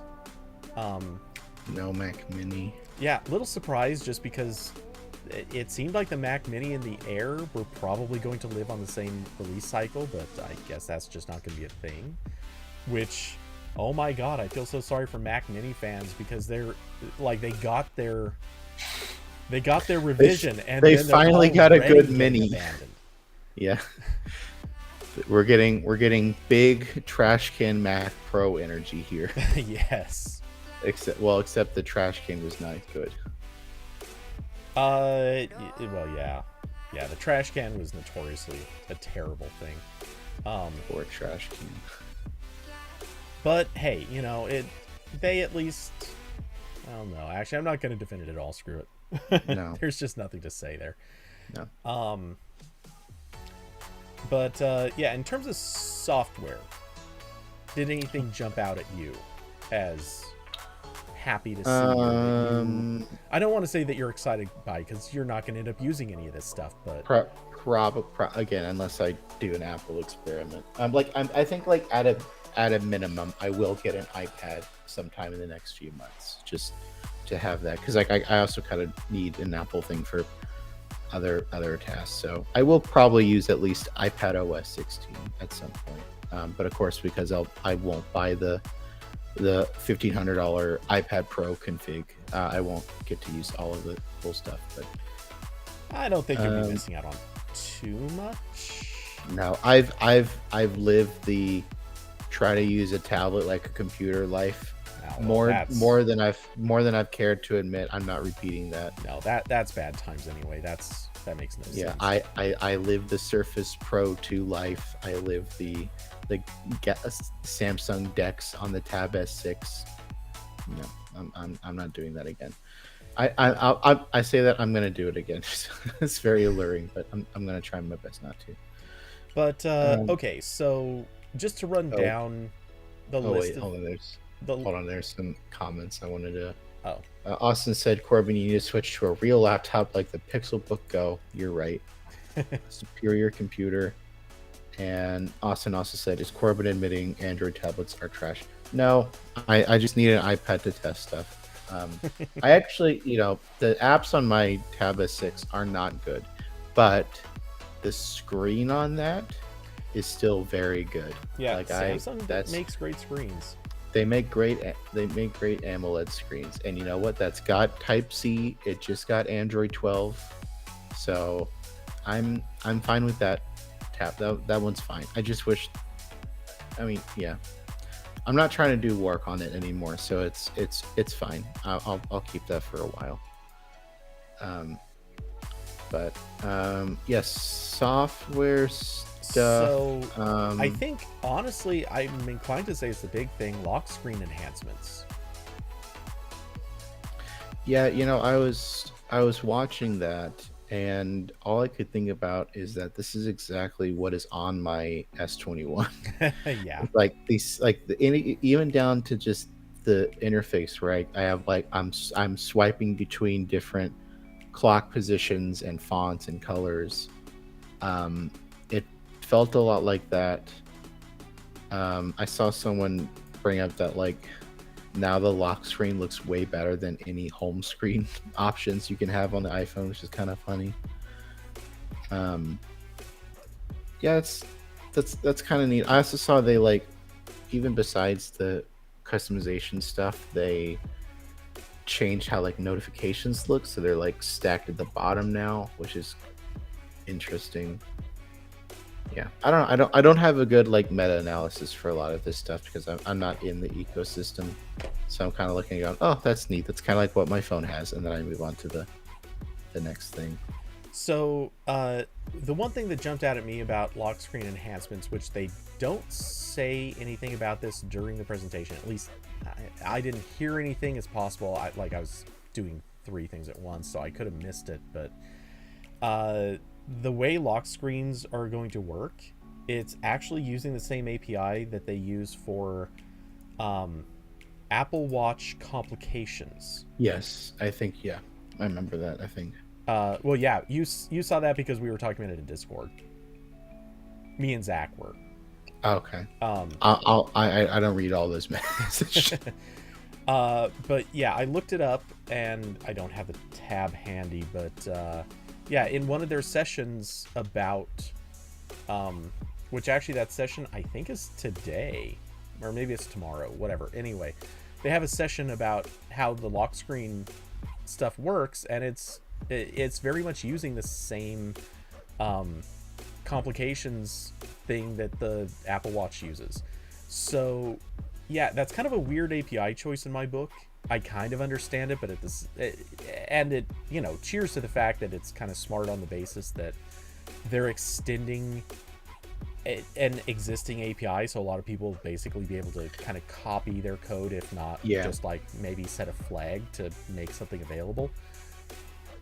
That is one of my favorite things, though. There's a fly. That is one of my favorite things that happens with software platforms is when this one API can actually be used for something incredibly helpful that they didn't like think about at the time. Like I think like the one that I remember is when I believe it was I don't know which came first, but I think what happened was Google introduced the API for when you had when Android Wear came out. They added the API where you could respond to messages on the watch, and then later they used that to add the inline quick reply thing on notifications on the Android phone itself. That was nice. Okay, that's a good example. I was so close earlier. I was so close to saying, yeah, Google is terrible at this. They almost never do this, which I still hold to. That might be the only one. Yeah, well, they did that. They did a lot of crossover stuff with notifications, which kind of does make sense because so much of the notification API was built out as a shortcut kind of hack for Android Wear. So Android Wear's biggest contribution may have actually been just forcing the notification APIs to get a lot bigger and better and stuff like that. The counterpoint is also half of the stuff that they added doesn't actually work anymore. Like a lot of the stuff having to do with stacked notifications, like there are some things that do still work, but a lot of it doesn't. So yeah, they kind of created then deprecated a fair number of those things. It's not not by a long shot. Like they still left a lot of good stuff in there, but it's a lot of developers don't even use it, which sucks. So yeah. So yeah, there was the lock screen stuff. There was focus mode stuff. They made a deal about like sharing photos, like sharing your iCloud photos library with friends and family. I'm like, they didn't have this already. Like I remember that was a thing in Google Photos like 5 years ago, maybe. Yeah, and they definitely had this, but I think this is like a slightly improved version or something.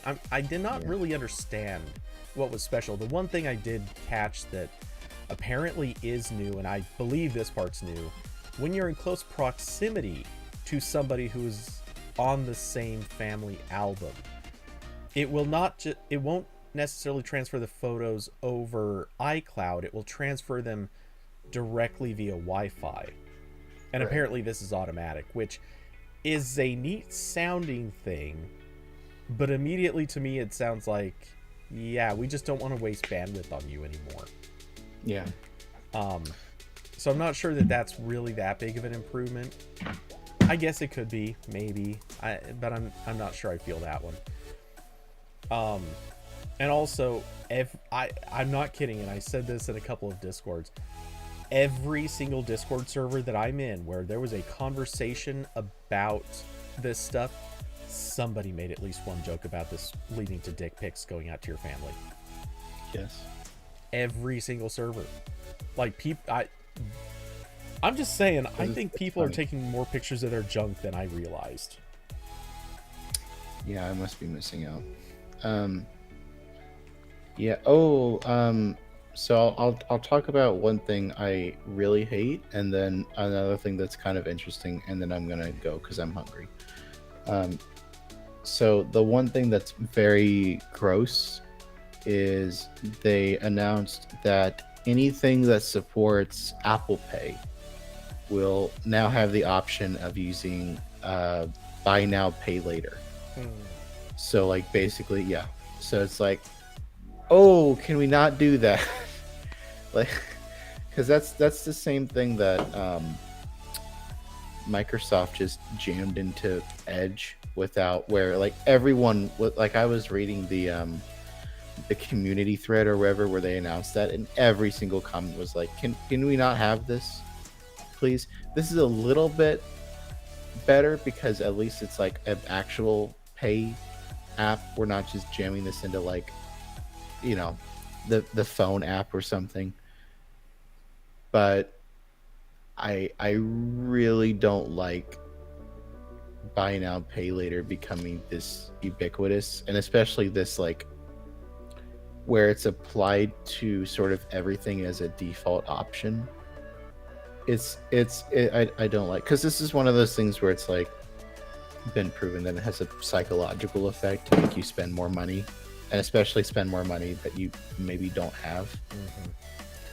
And I don't like it. Okay, I'm not disagreeing at all. I'm just, but I feel like I have to bring this up. What is really the difference between this and the Apple Card that they already have and its existing buy now pay later stuff that is specific to Apple? Now, obviously that is specific to Apple, and this is effectively growing it to now apply to other things.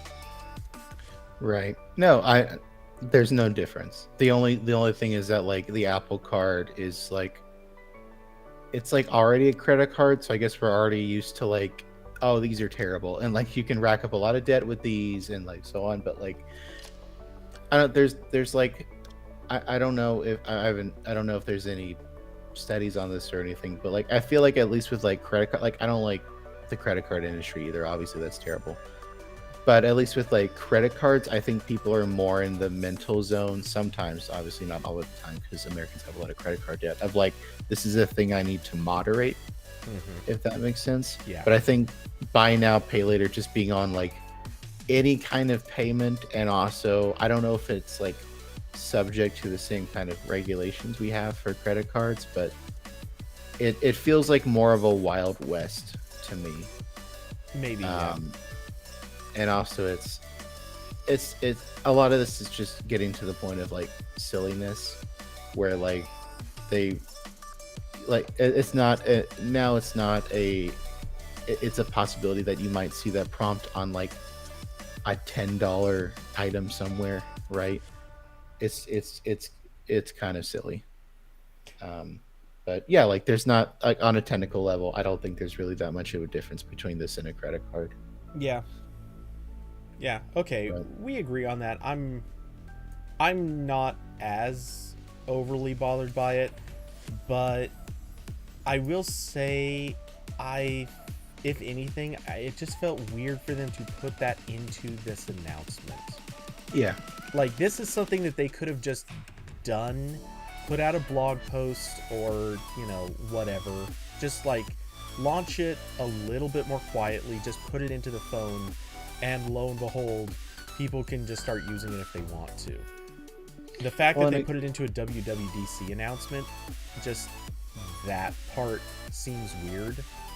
Or maybe put it into an iPhone announcement. I don't know. Just somehow I feel like it was the wrong place.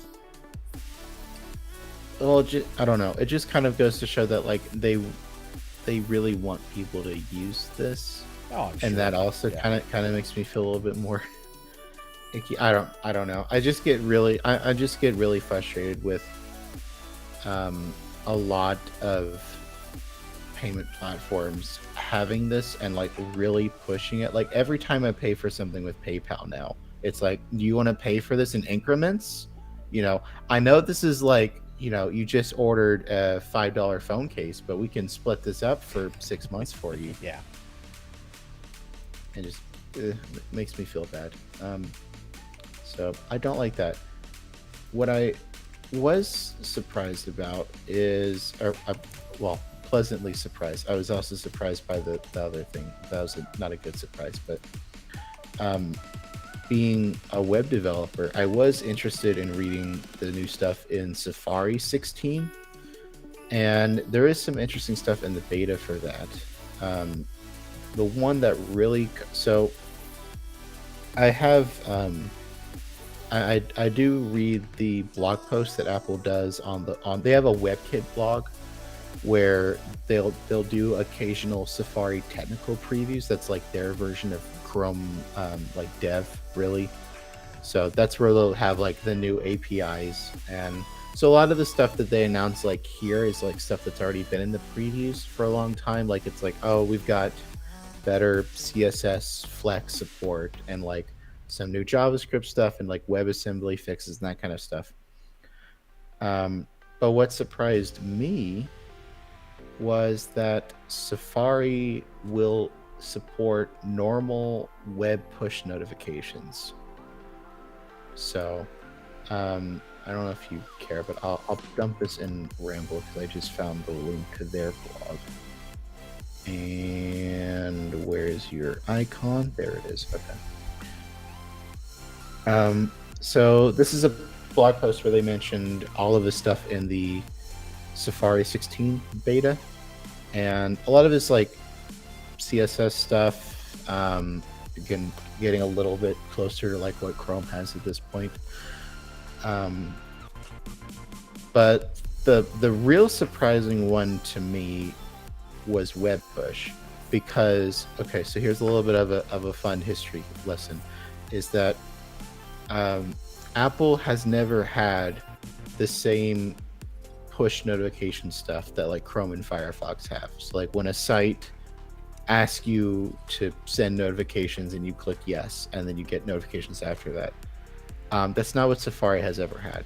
Safari had has still Apple's own implementation of this, where it's like it uses like API keys basically, and you need an Apple developer account to use all of this, and it only ever worked on Safari on the Mac.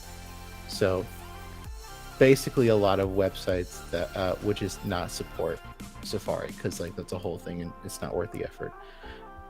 So what they're doing now is they're just supporting the normal push notification stuff that Chrome and Firefox can already do. So they're supporting the normal notifications API and the push API in Service Workers, which is what every other browser does for this. And Apple says that pages will only be able to activate. So like obviously the annoying thing with this, and I assume why Apple, at least partially why Apple has taken so long to do this, is because notifications when you don't want them are annoying. Like I've never granted notifications to a normal website. I think actually let me correct. I think I let YouTube do them. That's the only one. I was gonna say you qualified it by saying normal, and I wanted to argue. Yeah, like I know the line between like what is just like I'm thinking like a blog. Yeah, like yeah, that's that. Like I don't give permission to any of the news blogs or anything like that. I gave it to YouTube. I gave it to Gmail. You know, I gave it to services, but I don't give it to like sites that are just generating content. Yeah, the notification tray is not how I want to consume news. That sounds that's like the worst possible option. Especially when you think of how some sites post. Ours. Either of ours. Well, I think How To Geek has a notifications thing, but like I don't know how often we use it, so I don't know if it's spammy or not. But it's gotta be. There's no site that isn't. I mean, it's a notification, so by definition, it's kind of spammy. But yeah, so like what Safari's doing is websites will only be able to show you that prompt after an interaction. So like you won't get it as soon as you load a page, but like if you click somewhere, then they might be able to show it. And this is also what Firefox does. I don't think Chrome does this. But there's the caveat there where like they can still have a giant pop-up in the page to show notification whenever they want, and then just you clicking that button like yes or no. Yeah, it's an interaction. Yeah, that counts. So like it's not like in the end, like if just a normal person's using a site, that's not really that big of a distinction, but it is a little bit of something. And also what Apple's doing is they're building this a little bit more into the system than other browsers do. So when you accept a notification from a site, it shows up in the system notification center along with all your other apps, and you will still get notifications even if Safari is completely closed. So that's kind of cool. And that's also why this only works on the new macOS version, because Apple doesn't backport system features. Yeah. So you need the new macOS for this. Although I don't think Apple even I don't think Safari gets updated independently of macOS really, besides like security stuff. Well, it does and it doesn't. They have the capability of updating it separately. Yeah. They more or less choose not to. But right. I have definitely received quote-unquote Safari updates through the system update. Right. I think if I remember correctly, it's like when they find a security bug, they'll update like the past few macOS versions of Safari. But that being said, as far as I'm aware, they actually have full capability of doing that. So if for example, I'm just going to theorize, if they had some feature that was going to likely lead to them making money, or it would, or it's the typical things like if buy now, pay later in Safari, if it's something that dramatically helps Apple, I bet they would backport it. They'd load that new feature into old versions of Safari. Why not? But they're not going to do that unless it's demonstrably to their benefit. Yeah, so that's kind of cool, and like mainly this is really cool because this is one of the handful of web features that like is really helpful with progressive web apps that Apple has refused to implement until now. So like, Nvidia's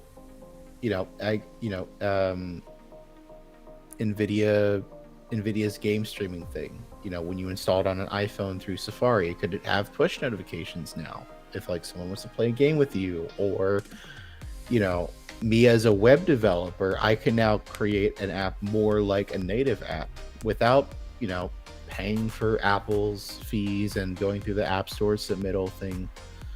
So that's really nice for that reason. Like web apps on Safari on Apple devices are going to get a lot better, and this is exclusive to macOS for now. But in this blog post, they do say they want to bring web push to iPhone and iPad in 2023. So I don't know if that's going to be like a point release for iOS 16, or they're going to wait until iOS 17. I hope not. But so it will happen. And arguably I think this is a much bigger deal on mobile, because at least on a Mac, if you needed to get notifications from a site or a web app or whatever, you can use another browser, or some sites did do Safari's weird jank thing before on Mac, but this is the first time web apps have actually been able to send alerts on iPhone, which is a big deal, or will be a big deal next year. Someday, maybe, possibly. This is a move in a positive direction. Perhaps, ironically, one that may or may not be a good thing, but I think platforms have kind of figured out how to manage this now, where you what Apple's doing, where like you need to at least like interact with the page at all before it can blast you, and also all these notifications have like the site's name in the alert, and usually some button to turn it off. I know it varies, but I think they've ironed this out a little bit, and like I still think the option should be there, but like obviously I think like I think it was Mozilla did a study on this when they were messing with notification stuff in Firefox, and they were like, yeah, like 99.9% of these get rejected. Like most people don't want this for most sites, but it is handy sometimes. Yeah, I was gonna say it's one of those really funny situations where people know that they have to leave the feature on, and they don't set it to auto reject if that's an option. And that's entirely because they know that once a year they're going to start using some new service where they fully acknowledge, oh yeah, here's something I definitely want notifications from. That's it. Once a year you'll find your next Gmail. Once a year you'll find your next, I don't know, Asana or whatever service. Yeah, you'll find that one where you have to leave this stuff on. All the others can go die in a fire. Yeah. So that's really surprising. At this point, I kind of just assumed they would never do that because it's been like years since this showed up and everywhere else. But yeah, so that's kind of neat. There were a couple. Someone's making a crypto joke. I approve. Diablo said, "Do you think Chrome would also adopt?" If you're talking about like the thing where like you have to click on it first, I don't know. Maybe again, like from the user perspective, yeah, like it's that's definitely better, but like it's also not that big of a difference because the page can still completely cover itself with a notification prompt if it wants to, so it's not that big of a difference, I don't think. I mean, a lot of them kind of do already. Thank you to cookie like agreement things. Yeah, it's that same thing. Yeah. In fact, that actually creates an excuse for you to legitimately force people to interact with your site. Yeah, exactly. That counts as an interaction too. And then as soon as you've got as soon as the browser's like, okay, this guy used the website, release the flood of pop-ups and everything else that can be granted now. That being said, if you end up in that situation where you open a site, if you're using a site, and if you end up in that situation where like you get redirected to something, you already know that you're on a site you don't want to interact with, and this does save you from getting hammered by that crap. It's only sites that you actually intend to be on where you can still get hammered.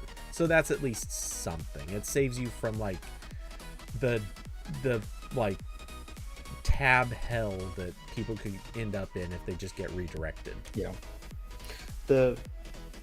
This kind of like complex, like when do we allow it, when do we do not do it, the most intense version of this has been auto playing audio on sites, because like for a while you could autoplay audio in every browser and it was a terrible mess. And then I forget, like, because like Chrome and Firefox have done different strategies here, and like some of them then they decided like, okay, no autoplay at all, but like that's not great either when you're like clicking through videos on YouTube and you want like the video to play after you click on the link. So I know Chrome now has like this, like it's not a machine learning thing, but it's like a list of check boxes your site has to have before you're allowed to play audio automatically, and it's like you have to have interacted with the site this many times, and it's like in like multiple sessions, and I think there's like a couple other small things, but like basically it's trying to guess like when would you want to have auto playing audio, because like obviously like if you're using YouTube all the time, then you probably do want that to play audio. But if you're just going to codysblog.net and it's got an auto playing video, you probably don't want that to autoplay if you've only been there, if that's the first time you've been there. Yeah.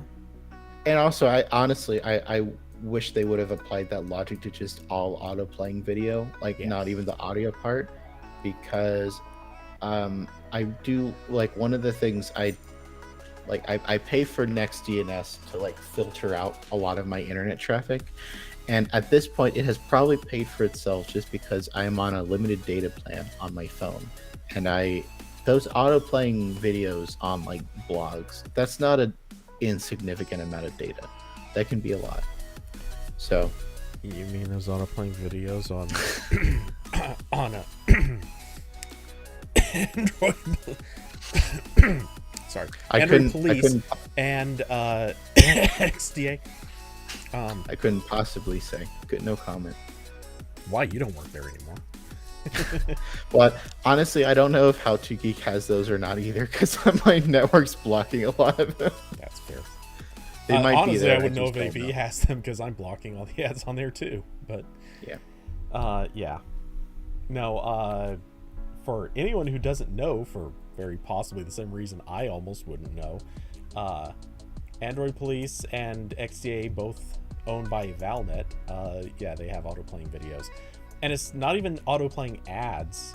It's weirdly the company's own videos off of YouTube, but they've been harvested and they're just playing for the hell of it. Never understood that. I honestly, I would love for there to be, if I had a lot of, if I was like millionaire money, I would love to pay for a study that like evaluated those sites and like that general practice and thought like, does this make people's brains worse? Because like, I know it's not a good way to say it, but like I'm just thinking like, it seems like generally the attention span of the average person is probably getting worse. It seems like No, that's actually been proven. So like, if I'm thinking like, okay, so now if someone's trying to pay attention to the contents of a web page, but a lot of these web pages now have a like moving animated thing in the corner about something entirely different, are we all making all of our brains worse now? Is that what's happening? Oh my god, I love that phrasing. All of us are broke. Sam, I'm just trying to find an easy way to link TikTok to this discussion, but since I just did, there you go. It is like a little bit of the same issue, but I think it's worse because at least with TikTok, you're like going there to have like brain shut off, like you just need to scroll something when you're like taking a shit or something. But like with this, it's like, okay, great, I'm being distracted by a completely irrelevant thing. Like I came here to find out how to install the Play Store, and now I'm learning about earbuds. Like it's that thing. I don't know. I'd love for there to be some kind of medical study about that, because I feel like that seems like not good. Again, I have a feeling if you go look, you will find actually there are studies that are at least close enough to what you're describing. I don't know if it's exactly dead on, but it's closer than you think. But yeah, I mean, I'm sure there's like other like, I think the video thing might be a little bit too new to have like a lot of information, but it's like probably the same psychological effect as like using your phone while your TV's on, maybe. Yeah, which to be fair, for the last 15 years or so, I have pretty much always worked on a computer while watching TV. So I've been destroying my brain. You're too far gone now. Oh yeah. And not even joking, I legitimately do feel it. I do get that sense that my attention span, I have trouble. Not in the strictest ways, but I do have sometimes trouble focusing on things when I should be, because I just get bored too easily now. I want my brain working on 2 or 3 things at once. If it's not doing that, I get bored. And yeah, so it happens. That being said, also Daisy's not happy. Yeah, you obviously though saw Austin's comment blaming Morbius for living rent-free in our minds 24/7. Yes. When are we doing the Morbius stream on RambleCast? Just regular pirate the movie on RambleCast? Not happening. Yeah. What, you want me getting banned off of a second service? I mean, honestly, Cody, there was some guy streaming Morbius for like 3 days straight, and I don't know if he got banned or not, but he was going for a long time. What was it, on Twitch or on YouTube? It was on Twitch. Yeah, see? And look at Twitch. They banned me. I'm trying to think. It was really funny because it's Artifact. So people, if I go to the Artifact category on Twitch, I want to see if this is still okay. Is he still going? I don't. Okay, so I don't see Morbius right now, but I do see someone is streaming the Machinist 2004, or I don't know how it's spelled, but yeah. So there is just a pirated movie in that category right now. I don't know if you know, but Artifact was a card game that Valve made, and it bombed, and it kind of became and I don't know quite how this happened, but I guess partially because of the fact that it bombed and no one was really playing it, people just started using the Artifact category on Twitch as like a dump all for like things that shouldn't be on Twitch. So that's where the pirated movies are going. I had not actually heard that, but that's kind of awesome. Especially since the name is, I would argue, sort of perfect and appropriate for that. It is very funny, and this happens a lot. But yeah, there is someone streaming a movie. Oh yeah, I see. Not Morbius though. Someone streaming themselves walking around in Quebec. Because why not? Yeah, well, Quebec looks pretty. I wonder if that almost seems like it might actually be a really good way to sort of get random viewers, since this is not a super active channel or topic, but it seems like it's one a lot of people might just check for the hell of it. And that does seem like a fun randomizer to follow this game on Twitch.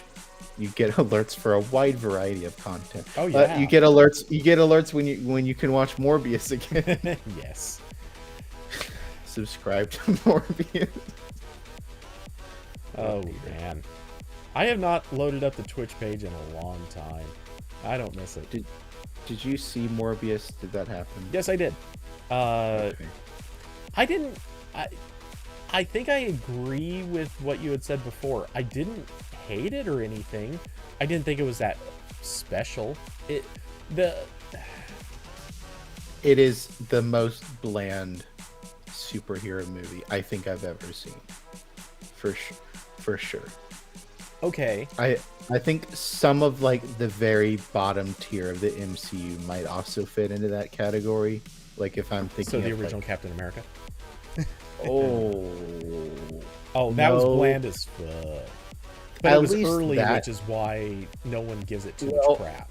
Also, that movie had what I think is a fantastic science fiction trope that I never get tired of, which is Nazis with far more advanced technology than they were allowed to have.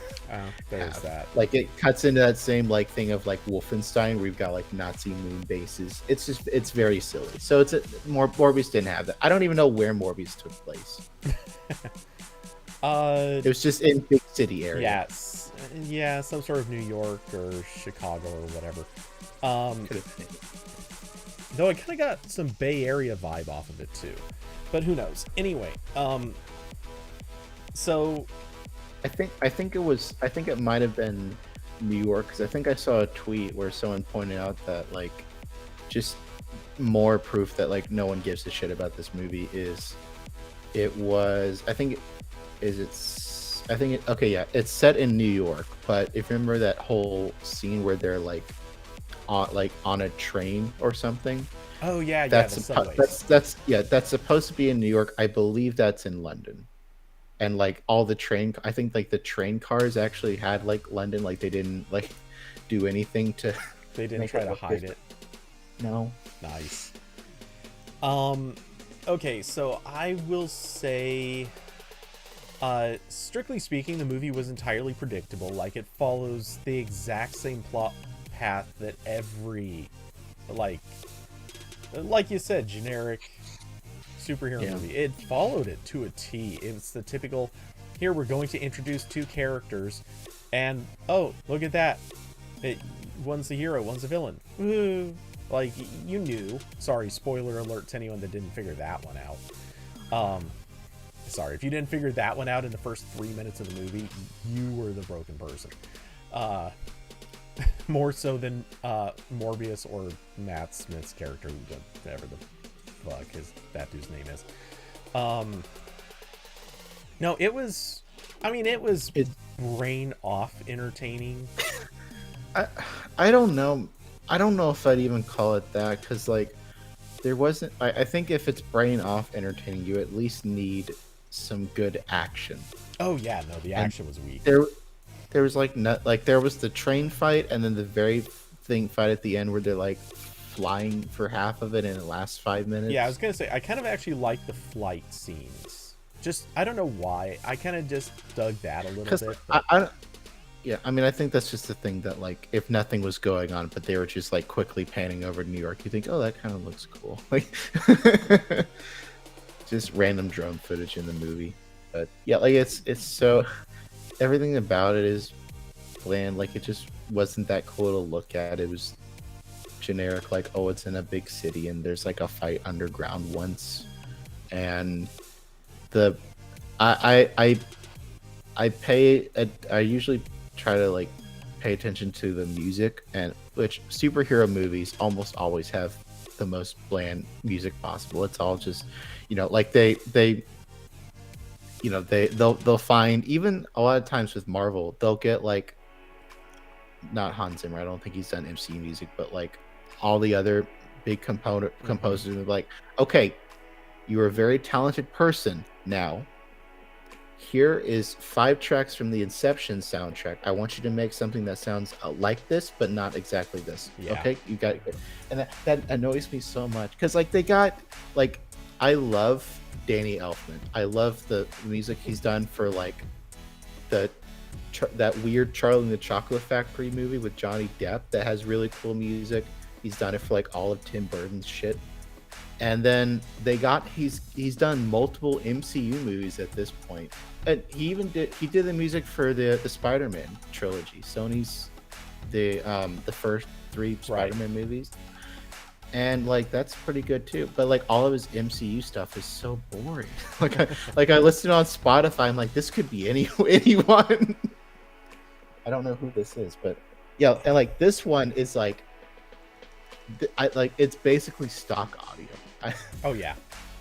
I listened to like 2 tracks of it on Spotify because I'm like, who did they get to do this? It's terrible. Okay, so I guess I need to throw in a couple of disclosures. One, it actually took me 3 sittings to get through Morbius. This is. But how many drinks though? None, which there should have been. Yeah. Well, it's because when I first started watching it, I was too tired. I should not have tried watching it because I was feeling myself ready to nod off like 5 minutes in. It was just, that was my fault. The second time I got through most of it, but then things came up and I had to deal with those. So I just, again, it wasn't really like the movie's fault. I just kind of got tied up, and yeah, and then so I had to finish the last part separate. So I wasn't sure if maybe I was giving it a little bit of an unfair disadvantage by that, but I also wonder if maybe I gave it an advantage because I only watched it in parts. Yeah. I just didn't care. It's not good enough that I'm gonna rewatch it until there's at least a sequel. Like I'm never seeing that again. I'm pretty sure. I'll probably watch it again if there's a sequel. And as everyone knows who stuck around for the stinger, they do link it up to the larger universe. That was the funniest thing, Cody. Oh my Barely. God. I was watching that, and like I already knew what the ending scene was because I saw it on Wikipedia. So like I knew what was gonna happen, but like the bit where like I'm trying to be vague in case literally anyone cares, but like the bit when the guy comes down from the sky and he's like in his costume, it does not sound like the guy who played that person in the other movies. What, like the I don't know if doesn't? you. Yeah, like I it sounded like they got someone to dub that part. Might have And to. I might have to compare because I remember thinking he didn't sound like himself in the previous movie. It didn't sound like his voice when he was in the much longer role. So I don't know, but everything's very very silly. It was yeah. I don't really know how you end up with something like that. And you're like, okay, look. Well, I know how you end up with that. It's you have the people that think hiring Jared Leto was a good idea to start with.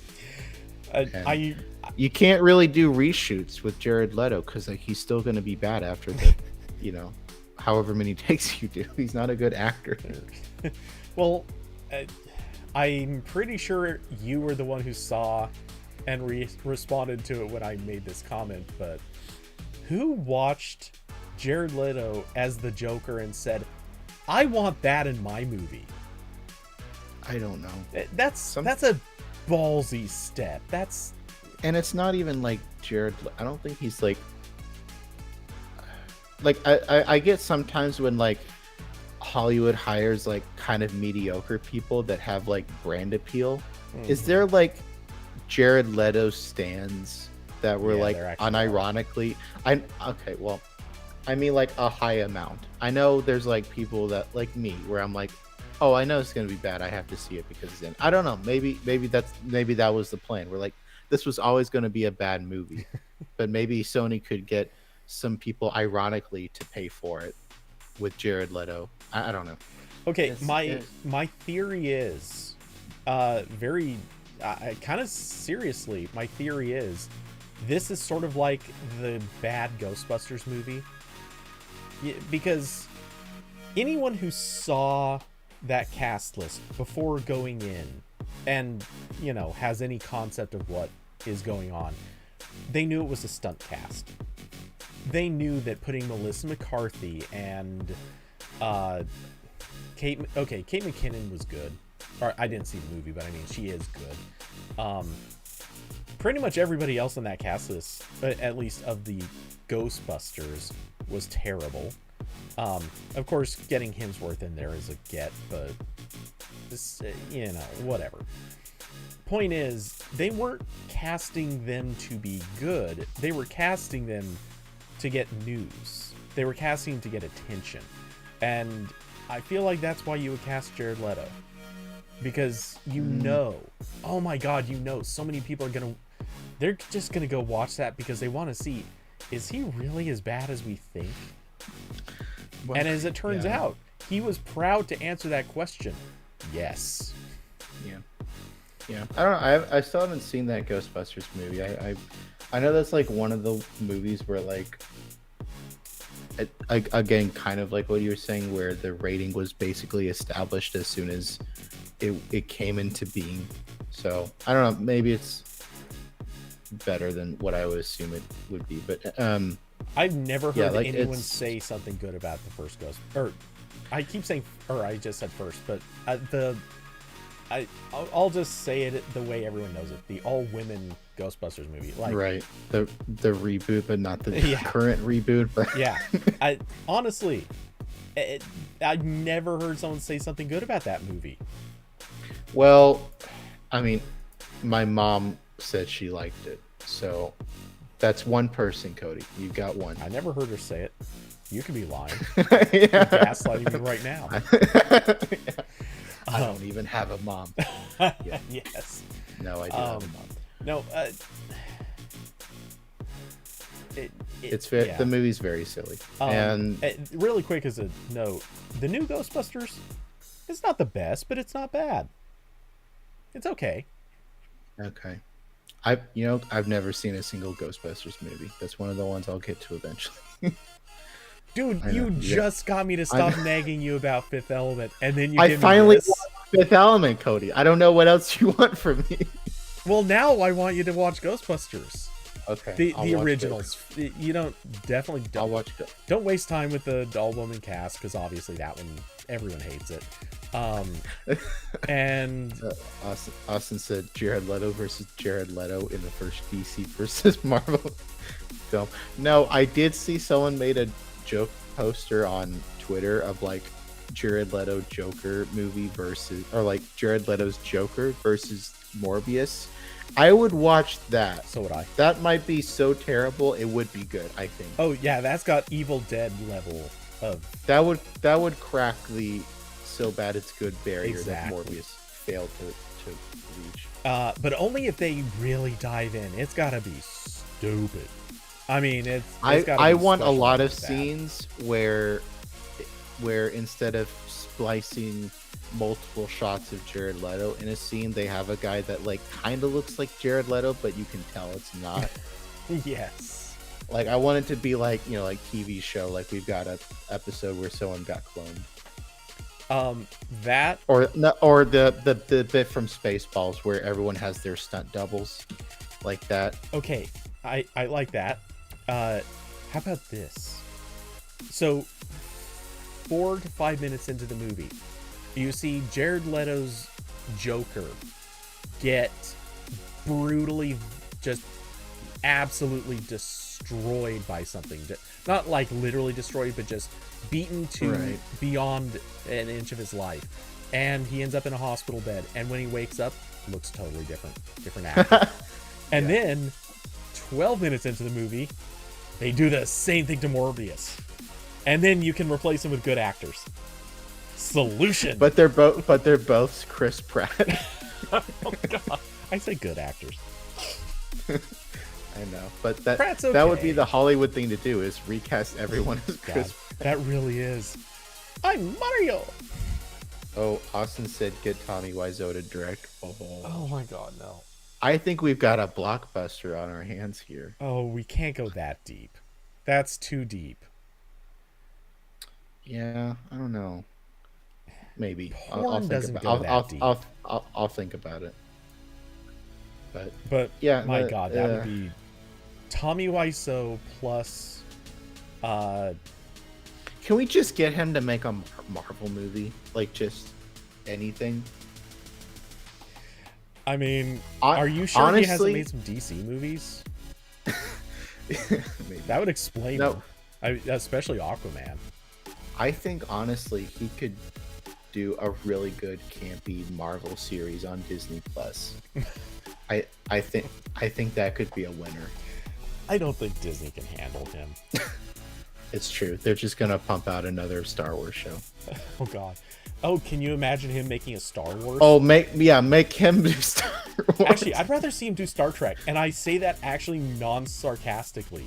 Imagine him doing Star Trek, because he would really go where no one has gone before. Like, he would actually want to do someplace that's super weird. I think I would accept that on the condition that it's like, because like when I think of like what his movies and like what he does, I'm thinking like the same very weird, almost insulting style of like the original Star Trek and like very early Next Generation, where it's like it's filmed weird. They haven't quite figured out how people talk. And like there's like one element somewhere that's like incredibly racist in the show about like very progressive values. So I think like if CBS could like dig out the sets from the Next Generation and make him film an episode, that would be incredible. Okay. And knowing him, he would also probably want to use all of the original cast members, but of course, but possibly in different roles. So he would actually cast William Shatner, but as Spock kind of thing. Right. So or Troy. God. Put him in the like very large V-neck thing they made Troy wear for half the show. I'm pretty sure we saw him not that far off from that a few times anyway. He did go shirt off a few times. Yeah. Um, oh my God, that would be something That special. Also, that would be so much better than Morbius. I feel like Tommy Wiseau would be all about the like the alternate universe versions of them, like the evil versions of them with the mustaches. Oh yeah. Except he would be, Tommy would probably be like, no, there's going to be no separation at all. They're all just going to kind of hang out together and drink coffee. Like the evil Kirk and good Kirk are both just going to kind of chill out, and they might go off in a corner and have a conversation while they plot how they're going to deal with evil Spock. And I mean, all of this sounds more interesting than CBS's Star Trek. So it does. Yeah. Though to be fair, I'm so off Star Trek these days. Yeah, I've been told by multiple people that the Brave New Worlds show is actually good. And I've been told that by people who share my opinion that like all of the rest of the shows are garbage and not really feel like Star Trek. So I might watch that one at some point. But again, I'm not in a rush. I've got a lot. I have to watch Ghostbusters first, apparently. Yeah, you probably should. Now, I did like Matt Smith in Morbius. I love Matt Smith, and I think he had the perfect energy for this film, where it was like very silly, but like evil silly. I think he nailed it. Oh, I was getting the I'm drunk on set energy, but yeah, that also fits. I mean, maybe you gotta get through the day somehow when you're with Jared Leto for extended periods of time. I mean, it would really explain his behavior perfectly, or well, his acting. The only thing is he didn't slur, but you can be drunk without slurring. So I could kind of see that explaining a lot. I could see it. I just love Matt Smith. He's which also raises the question: was Morbius himself drunk? I mean, could we possibly get a drunk Jared Leto on set? I don't know. Just can we change Jared Leto's acting somehow? I mean, what can we toss in as a variable in this experiment? I mean, drugs kind of work for Johnny Depp. Like, what he needs, like he needs like coke or something. Like he needs something to like get him buzzed up, because he does nothing. Like it was so funny when he posted like a video on his Twitter of like a joke where supposedly he has the script to Morbius 2. It's more than time. It's just filmed by like someone else, and like he's like sitting in a chair, and then someone's walking up to him and they're like, "What do you have there?" And he's like, "Oh, nothing." It's like, oh, I don't know. Like, can't even have emotion like the silly joke Twitter video. Well, that was bad, yes, but what bothered me more was the like very, very low effort try to wrestle it away, and then when it gets opened even slightly, it's like, okay, it's just gonna open up. Like, I have no control over it. He can't act. Yeah, but neither could the person who was filming, though. To be fair, they had to film and quote unquote act at the same time. So yes, Jared Leto was doing neither of those things. Yes. Oh man. Such a terrible movie. I can't. I wonder if this will if this is like the catalyst for Sony's next movie to just be the worst thing ever made, and then that's it. They're done. They just. I mean, it is. They're not exactly hitting a lot of high notes in general. They're not. Sony's but history like with movies is. Yeah. I mean, it's not the worst. They're definitely worse, but let's be honest. They cast. Just think, they cast. Oh my God, why am I suddenly drawing a blank on his name? Past few years have been rough. Well, yes. Not just past few years. Dude, Spider-Man, as played by everyone that wasn't chosen by Marvel. Wow. Oh, you're gonna get some. You're gonna get some hate mail for that, Cody. I don't know if I can. Bring it. Who's gonna hate on that statement? I will. Man, Austin's dropping the bangers here. Morbius in space. Oh, That would be the perfect that would be the perfect bad movie double feature with like X-Men Dark Phoenix, or I don't know, what's a really shitty space movie? Jason X. No. Wasn't one of the Lost in Space movies garbage? I think there was only one.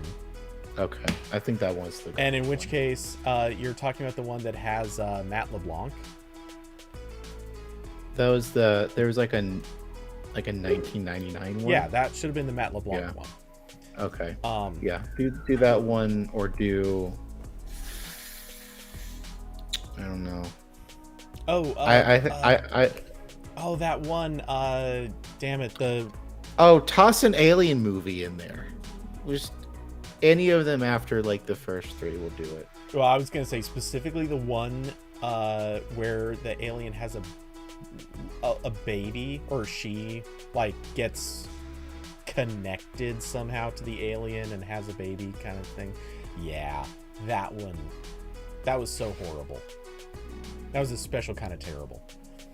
Austin said Spider-Verse was the best recent.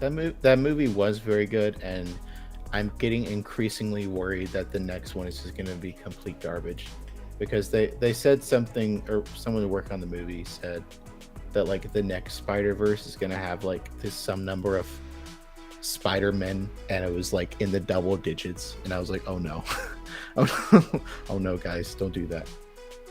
Yeah, I like Spider-Verse. I didn't appreciate it as much as a lot of people have said that they did, but I liked it. Yeah, it was good. I'm wondering if maybe I just don't like Spider-Man as a character enough. I think you might be right. I think that's what I'm gathering here. Because, you know, when it comes right down to it, yes, and I'll admit I watched all three of the Tobey Maguire movies, but I really felt a lot of regret over all three of them. Maybe the first one I was kind of tolerant of. The second one was the best of the three, but it had entirely to do with the villain being better than him by a lot. And then I watched I watched the Andrew Garfield. Well, I watched the first one. I never actually saw the one with Jamie Foxx. I haven't seen those either, but I did like him in whatever the Spider-Man movie was called. I don't know their names. No Way Home. I have no way of knowing if that's correct or not. It was Homecoming, Far From Home, and No Way Home. I believe that's the order, I think. Yeah, so I liked him in that. I liked Venom was good, but I think that was almost entirely because of what's his name? Bane. Yeah, I'm Tom Hardy. Tom Took Hardy. Me a second, but I did remember that. I think Tom Hardy's good. Okay, I have to say this. I liked that was also the most generic movie ever. The first or the second? Well, I guess both, but more the first. Okay, so I liked the first. I did actually like the first. And I think it was all Tom Hardy, and yes, it was so generic. It was incredibly generic. It was basically the exact same plot as Spawn, with a couple tweaks. Or just any movie where there's like an alien thing from space. Like just any of them. That being said, I kind of actually I couldn't get into Carnage that much. Because for one, I feel like we didn't actually get a lot of Tom Hardy in that. Weirdly, it seemed like he just wasn't on screen nearly as much as he should have been. Two, they just, I don't know. They didn't write the best stuff for Venom to say, which it happens. But then three, I love Woody Harrelson. Woody is, I think, one of the gems that we have gotten from Hollywood over the last 30 years. He has been an absolute gem for cinema. But every once in a while, oh my god, dude, Like, he turned it to 13 on the dial. That was way too much. He was way too much in that movie. I love him, but man, that was a miss. And he missed so hard. Like, he missed the broadside of the barn with that one. So I'm looking at his Wikipedia. I think the only thing I've seen him in besides Venom was the Hunger Games movies. I think that might be it. Again, I don't watch movies. This might come as a shock to you. A bit behind on the movies. Well, man, I'm out of 107 credits. I definitely have not seen all of it for sure. But yeah, I saw obviously Venom with Carnage. Zombieland. I watched both of those. The first one's good. The second one's pretty mediocre. Let's see. As I skimmed down, I did not see a lot of the more recent stuff. Oh, I watched both of the Now You See Me movies. He is good in those. I can't say as much for all of the other people, but he's pretty good. Actually, the people who are in it are even good. I'll go that far. The writing of the first one, or the direction, something, it just left it with really big blank spaces that were kind of lifeless. I liked him in Hunger Games, though I think that's one of the darkest roles he's done, maybe.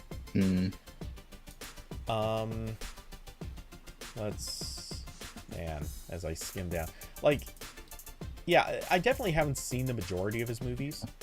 He's been around. Yeah, he's been doing a lot of stuff over the years. But he does a lot of really fun, clever stuff. He's in a lot of roles. He's done so much, and a lot of it is good. I loved him as the what was the name of that? I think Friends with Benefits. It was Justin Timberlake, Mila Kunis. I gotta say it. Woody playing a gay guy is just... There's no straight person more suited to play a gay guy. He's awesome at it.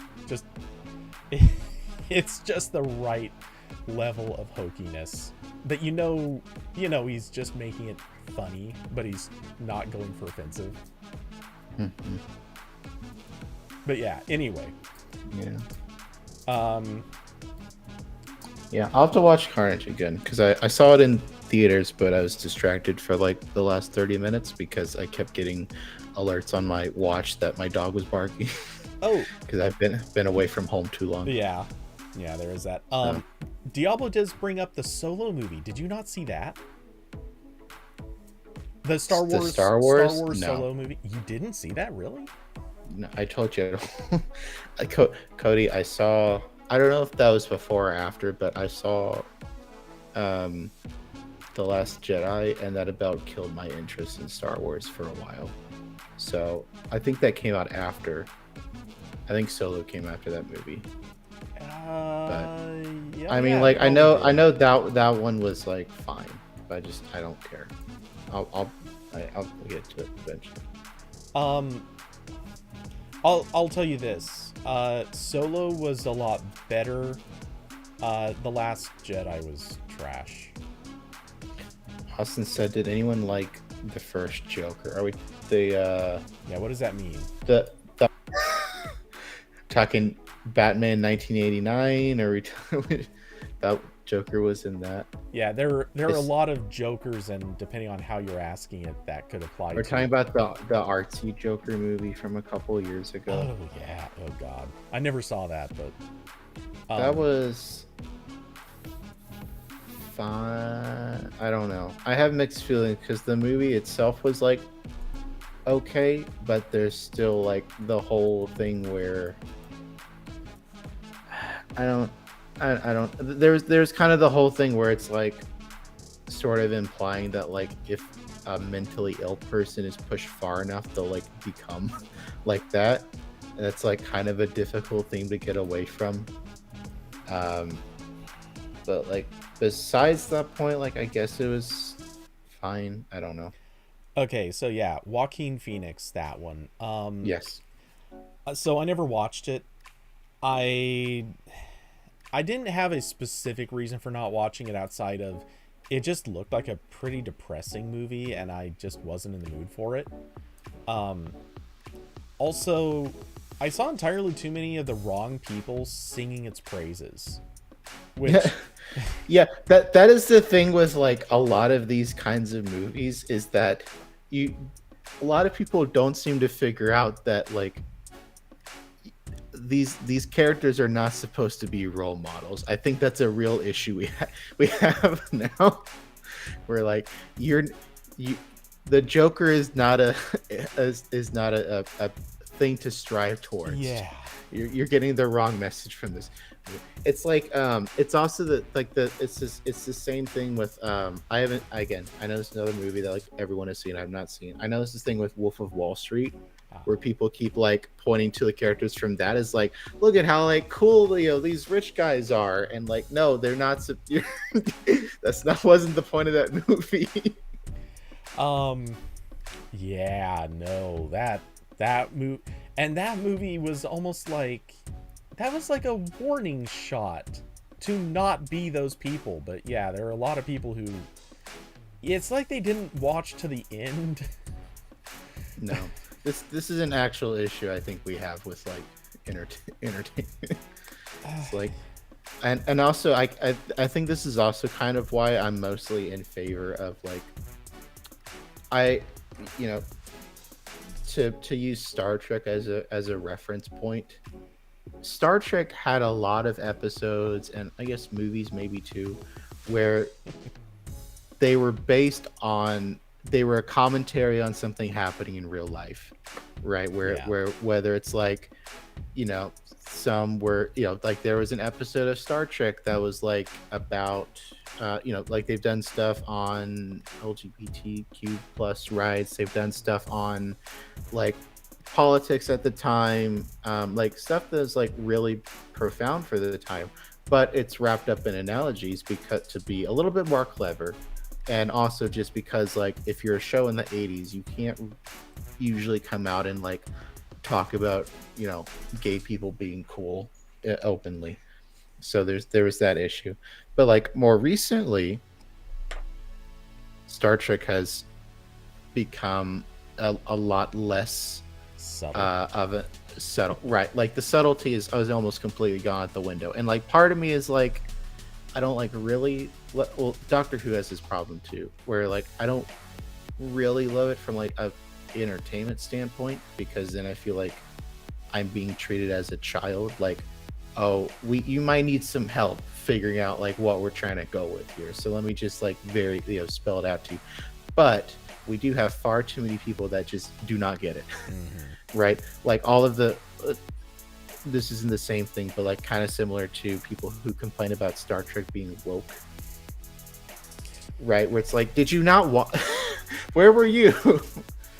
Like the entire show is about like a socialist utopia. I don't know what you were expecting here, but like they got but like so they've done a lot of episodes over the years that's like an analogy or something in real life, like in I know like Star Trek Enterprise, they did an episode that was like kind of a little bit about the AIDS epidemic, but that one wasn't like offensive, but I don't think that one was like done particularly well. But they did one of the episodes of like, I haven't seen it yet, but I think recently they did an episode where they just like flat out showed like a video of like right-wing protesters from a couple years ago and like an episode as example of something, and I'm like, okay, yeah, I guess this is what we need now. Yep.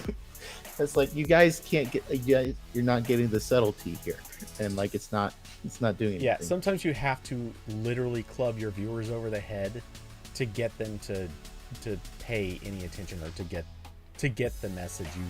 You just cannot play it subtle because they will find a way to interpret it wrong. Which very coincidentally this was the weirdest timing. So I mentioned before I've been watching through the DC TV shows, and there's an episode of Arrow. They don't even like there's no subtlety to it at all. They just go straight into talking about gun control, and it's like straight up. You could almost copy paste things that people say on Twitter as some of the lines of dialogue for the show, and it was just, I was a little blown away that they did not try to. They were not trying to play it cool. They were not trying to be in any way like even slightly sly about how they said anything. It was just straight up just the talking points, and it was kind of wow. And also the show managed to, at the end, I was blown away by how completely lacking in self-awareness they were as they screwed up their own show. They quote unquote came up with a solution, which was to literally give the anti-gun control person what they wanted and not do anything. And that was their solution to the problem. And it's like, guys, what? How'd you get to this point where you decided that was the how? Oh yeah, because the episode had to wrap up in 20 minutes, Cody. Something it's just like like that, it's just like every like cop show where it's like, all right, we need the drama to wrap up very quickly here. Which, okay, I know that this is maybe going a little bit. It's still on topic, but it's slightly off. Have you? I doubt you've ever watched the new Hawaii Five-0, but by any chance, have you? No. I I have watched a lot of Brooklyn Nine-Nine though. Okay, I just started watching it again. I love that show. Pretty good. Yeah, it's pretty good. It's a solid show. So Hawaii Five-0, I have heard people over time point to that as an example of like a great cop show. As anyone who watches it, first off, will know they're not cops. That most of the people are basically like in some way connected to military crap. Oh no. Well, okay, that's not entirely true. The main guy is, and then they bring in someone else who is. Right. I guess technically 3 of the people were actual cops. Anyway. And then on the show, they straight up brutalize people. Like, they are the examples of cops who break the law left and right. They are, like, there is actual, like, certifiable war crime level torture on the show. If you watch this, like, remember how everyone used to worship all the, you know, all the certain people used to worship the show 24? Yeah, I was literally about to say, like, are you talking about 24? Yeah. No, this goes beyond what 24 did. I'm not even kidding. They made it seem friendlier, but they were straight up, like, bringing people to the verge of death. Just 'cause. But they made it seem fun, and they got what they needed at the end of the episode, so they were never in the wrong, were they? Yeah, and I see people who genuinely think that that's, like, what cops should be doing. And it's like, no, you don't want this. No one wants this. I think that... Yeah, that whole category is just, I think it's tainted forever. I don't think you can have. Honestly, I think Brooklyn Nine-Nine might be like the only good cop show. I'm gonna make that bold statement because it's just silly. I'm trying to think of something else that counts as a good cop show, and I admit I'm drawing a blank. Yeah, I'm sure and also like well, like also the issue with that is like a lot of like what would be considered good on at that point, and even like kind of now it's like, well, it's still like cop propaganda, right? Like it's still in that state, so it's like I don't know, like I don't think Brooklyn Nine-Nine even ever tries to do that. It's just like it's just a sitcom, but the placement is in a police precinct instead of like, you know, like Scrubs is in a hospital. Like it's just that. Yeah. Well, what the thing that I think Diablo said Live PD. I'm not familiar with this. Oh, that was the show. It wasn't on TLC, but it was on another one of those kinds of shows. It was just like it is like a reality show for cops. Like supposedly, camera people followed cops around while they like answered, you know, emergency calls or whatever, and it was trashy at best, And then I believe I remember there were some reports about how like sometimes cops would get into like situations where like they would not want a camera pointed at them, maybe because they were about to do something that cops shouldn't do. And the camera people on the show were like, "Okay, cool, we'll fuck off to we'll come back in a couple hours." Oh, A&E, yes, I'm sorry, A&E. And then of course, as soon as the Black Lives Matter protests start, they cancel the show because like, I think people have finally realized now that cops are not nice. And it's the classic, not all, but enough. Yeah.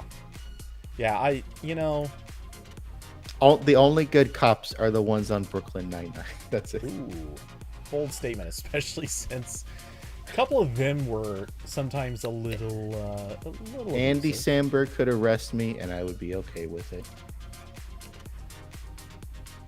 I'm gonna hold you to that. Okay. I'll call him. I'll call him later. Yeah, I'll admit to all my tax evasion. Yeah, his number's in the book, I'm sure. But yeah,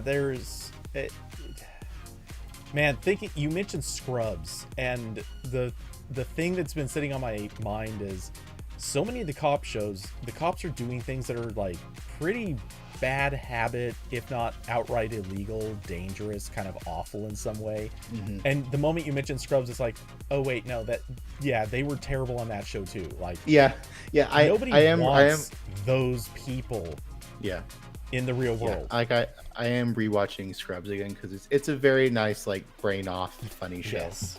And and there is like running gags about like one of the doctors keeps like almost killing people, like that kind of stuff. But they're because they're sitcoms. We understand and we respect that they can make fun of stuff and they don't have to be good at the things. And like and like that show was not like propaganda for big pharma or whatever. Yeah.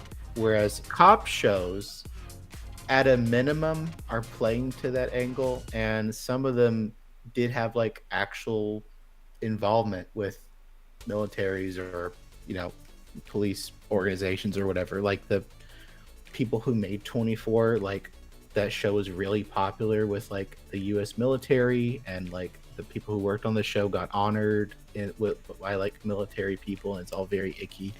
And members of Congress used to unironically would bring up 24 and damn it, I'm totally drawing a blank on the character's name, but Kiefer Sutherland's character.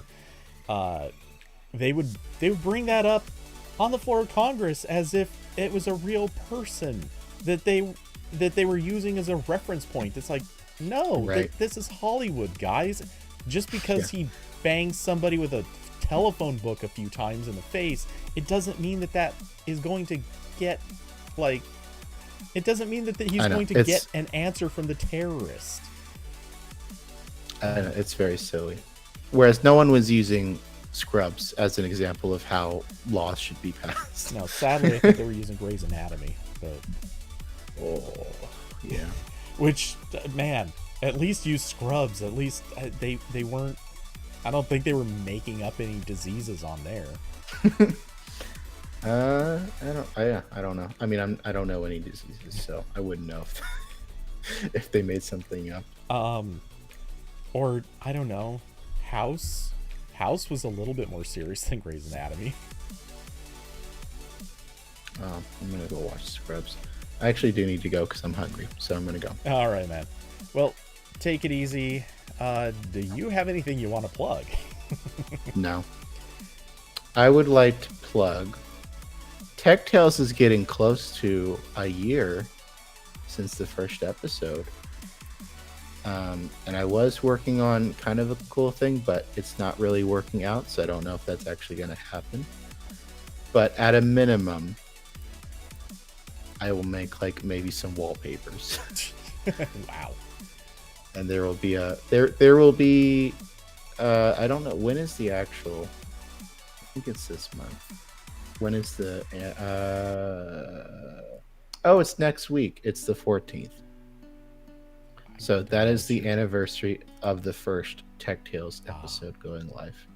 So I might have the next episode done by then that we recorded this past weekend. Maybe, I don't know. I'm also stacked up on work. Austin. And also I'll probably, I don't know if it's like time. I don't know if it'll be time to like a year, but I will also publish a bloopers episode of Tech Tales soon because I think I have enough material now. Yeah, between you and I, we've produced quite a bit of blooper material. Well, the thing is, like, I wasn't like saving them until a couple months ago.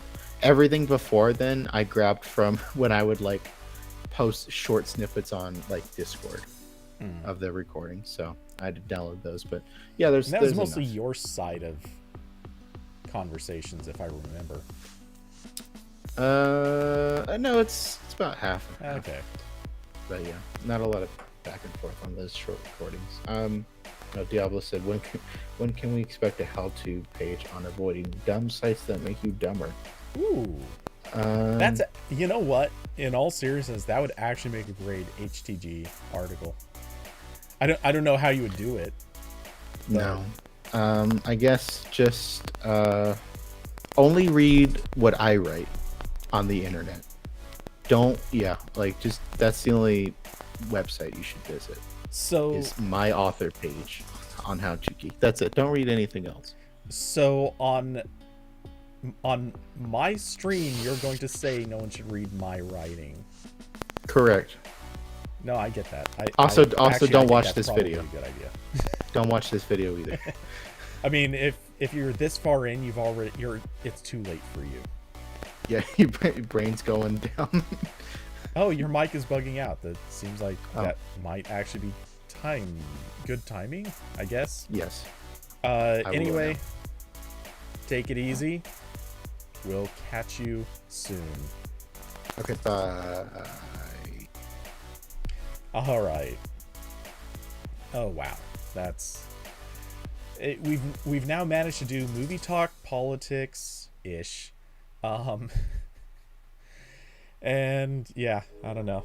Anyway, so let's see. I actually didn't think we were gonna go anywhere near this long. To be perfectly honest, I thought Corbin was gonna bail out way sooner than this, which raises a bit of a question of what other topics, because I don't know how much more there was to say about WWDC. Let's see, really quick, just need to make sure something is done.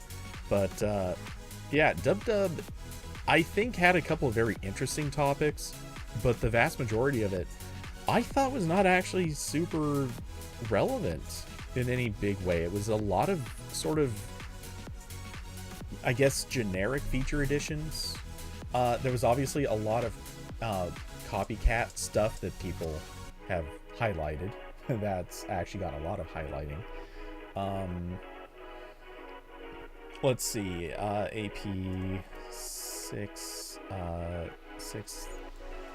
things, Apple, Google. I'm just gonna search that because I know that article pops up almost immediately. Oops, wrong window. This is the one. There we go. Okay, so yeah, we did cover really briefly the different things that, like the big things that Google did ages ago that Apple kind of copied. Lock screen widgets, of course. The shared photo libraries. Yeah, something that Google Photos has had forever. Oh yeah, that's right. iPhones did not have support for the yeah, they didn't have support for a bunch of stuff on the phone. It was only through the watch. Fitness tracking, as in. Apple Mail, we don't care. Apple Maps got multi-stop support, which Apple Maps is still seems so far behind. I mean, it's good enough now for most people, but it is shocking how they're still adding features that that Google Maps had for so freaking long. And dictation with punctuation emojis. Actually, I didn't realize Google could do the emojis. But hey, it is what it is. Okay. Let's see. But something that stood out to me, and I actually have an editorial coming out. It was originally supposed to come today. That didn't happen. It should be out tomorrow, I expect. But I wrote an editorial about how Apple is the fun company now. The basic summary, in case no one wants to read it, is there was a time in history where Google was the company that everyone looked at and thought they're the fun one.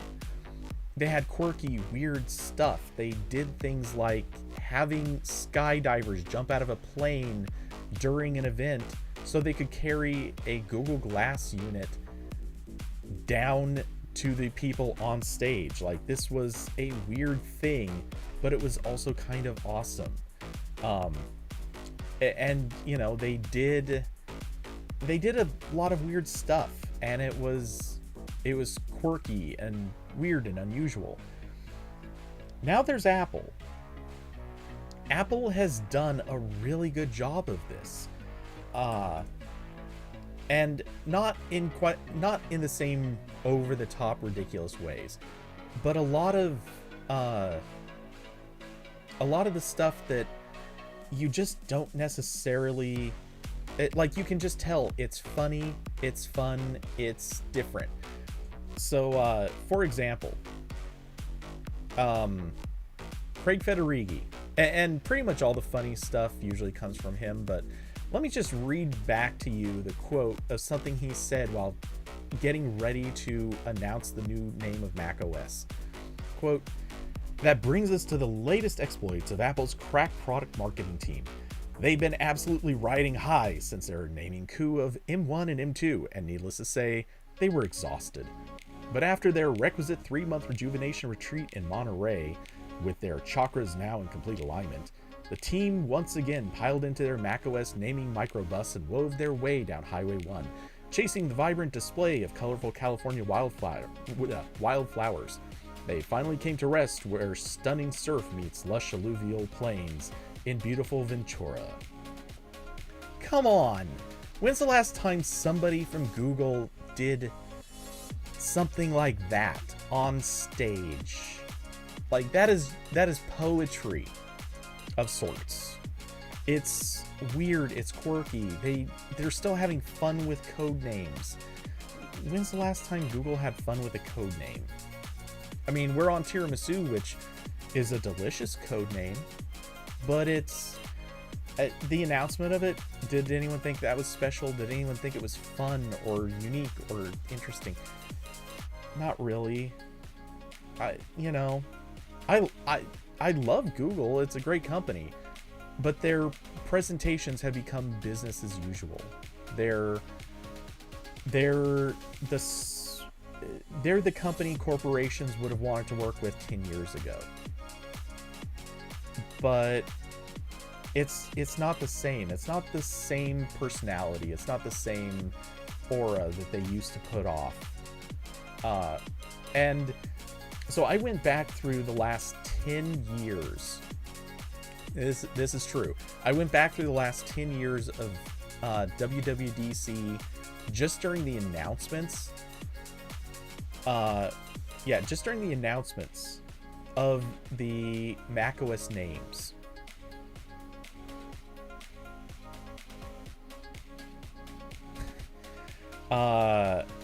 Google literally had a conversation with a Pluto?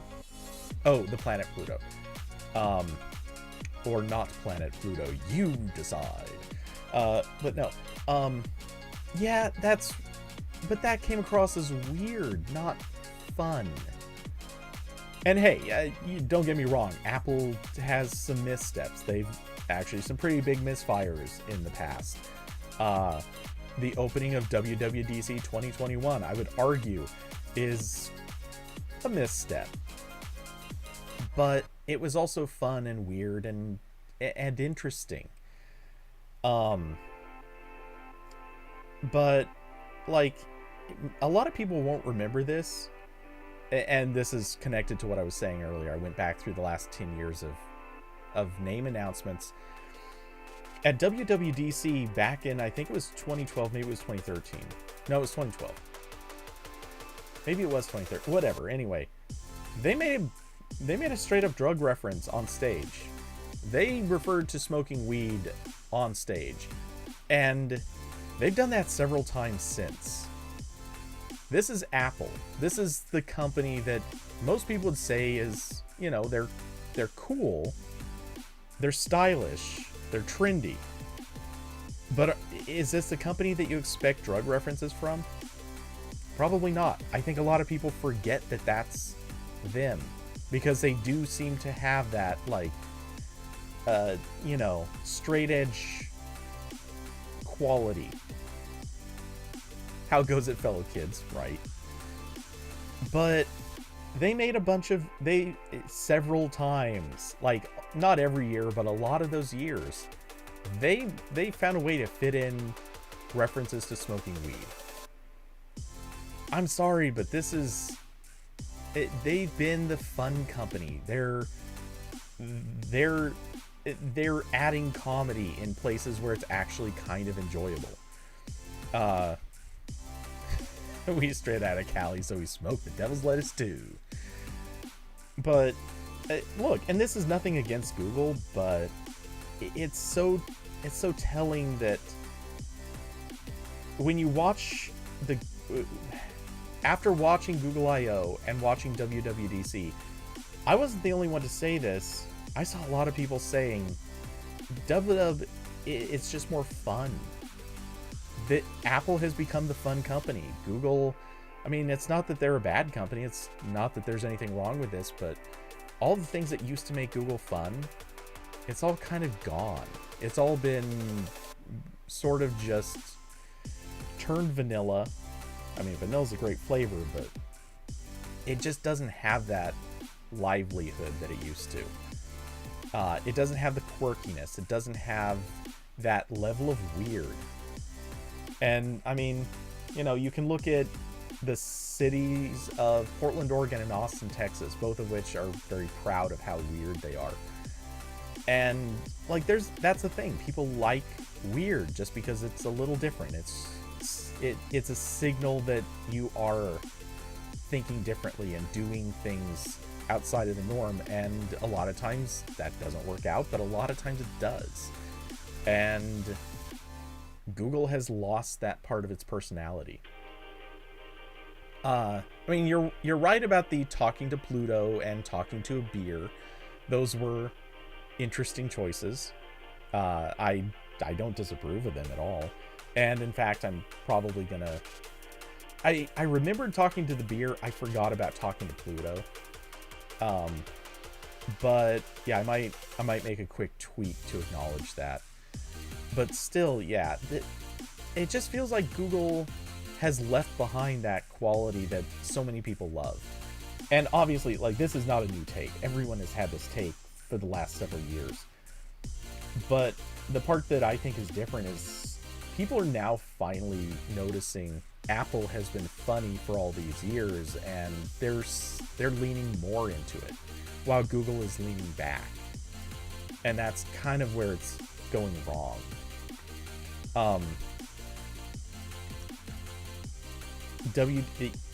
Austin, you say WW keynotes are even less developer focused than I/O keynotes. If we go back in time, the answer to that is a definite yes. They of course were, because historically, I mean, not all of history, but a good chunk of history, WW keynotes were 100% product announcement. That was it. They were intended to be product announcement. They didn't shy away from that. And they were, you know,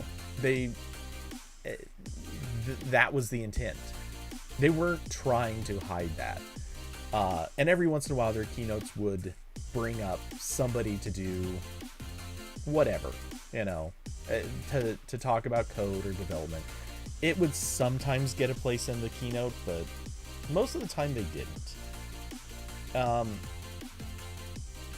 And then Google I/O keynotes, there was a point in history where they were 100%, well, not 100%, but they were very heavily focused on developer announcements. If you go back and watch the very earliest I/O keynote, I don't know about that one necessarily, but most of their I/O keynotes were very developer focused in the early days. And I can remember sitting in I/O and watching them showing code during a keynote. The thing is, that's almost unheard of now. You don't see a whole lot of code during the I/O keynote these days. I mean, I'm sure it can happen. There's no reason it can't happen, but one of the things I saw while I was looking back over WW keynotes, they spent like, I don't know if it was 10 minutes, but I want to say it was about 10 minutes doing a demo of writing an app in Swift UI. And I remember when they announced Swift, they spent a lot of time talking about it. They also showed, I'm not sure this counts, but they also showed the iPad app, Playgrounds. This was a way for people to learn how to program in Swift. Like, they still talk about developer stuff, just not every keynote. It definitely doesn't make it into every one of them, but it does make it. And I'm feeling like Google is now almost on the same level. Maybe not. Maybe that might be misremembering or misassociating it, but when I think about Google I/O keynotes these days, they're not that. A lot of it is, look at the new machine learning thing that we built. That's always a huge part of it, which I'm not saying it shouldn't be. That is honestly phenomenal. The stuff that Google is doing with machine learning and language recognition and interpretation and all of the features that they've developed are incredible. But even the way they present them a lot of times just isn't that level of fun that we used to know. There aren't the stunts, there aren't gimmicks. One of the other things that they did a few years back was invite the slow-mo guys.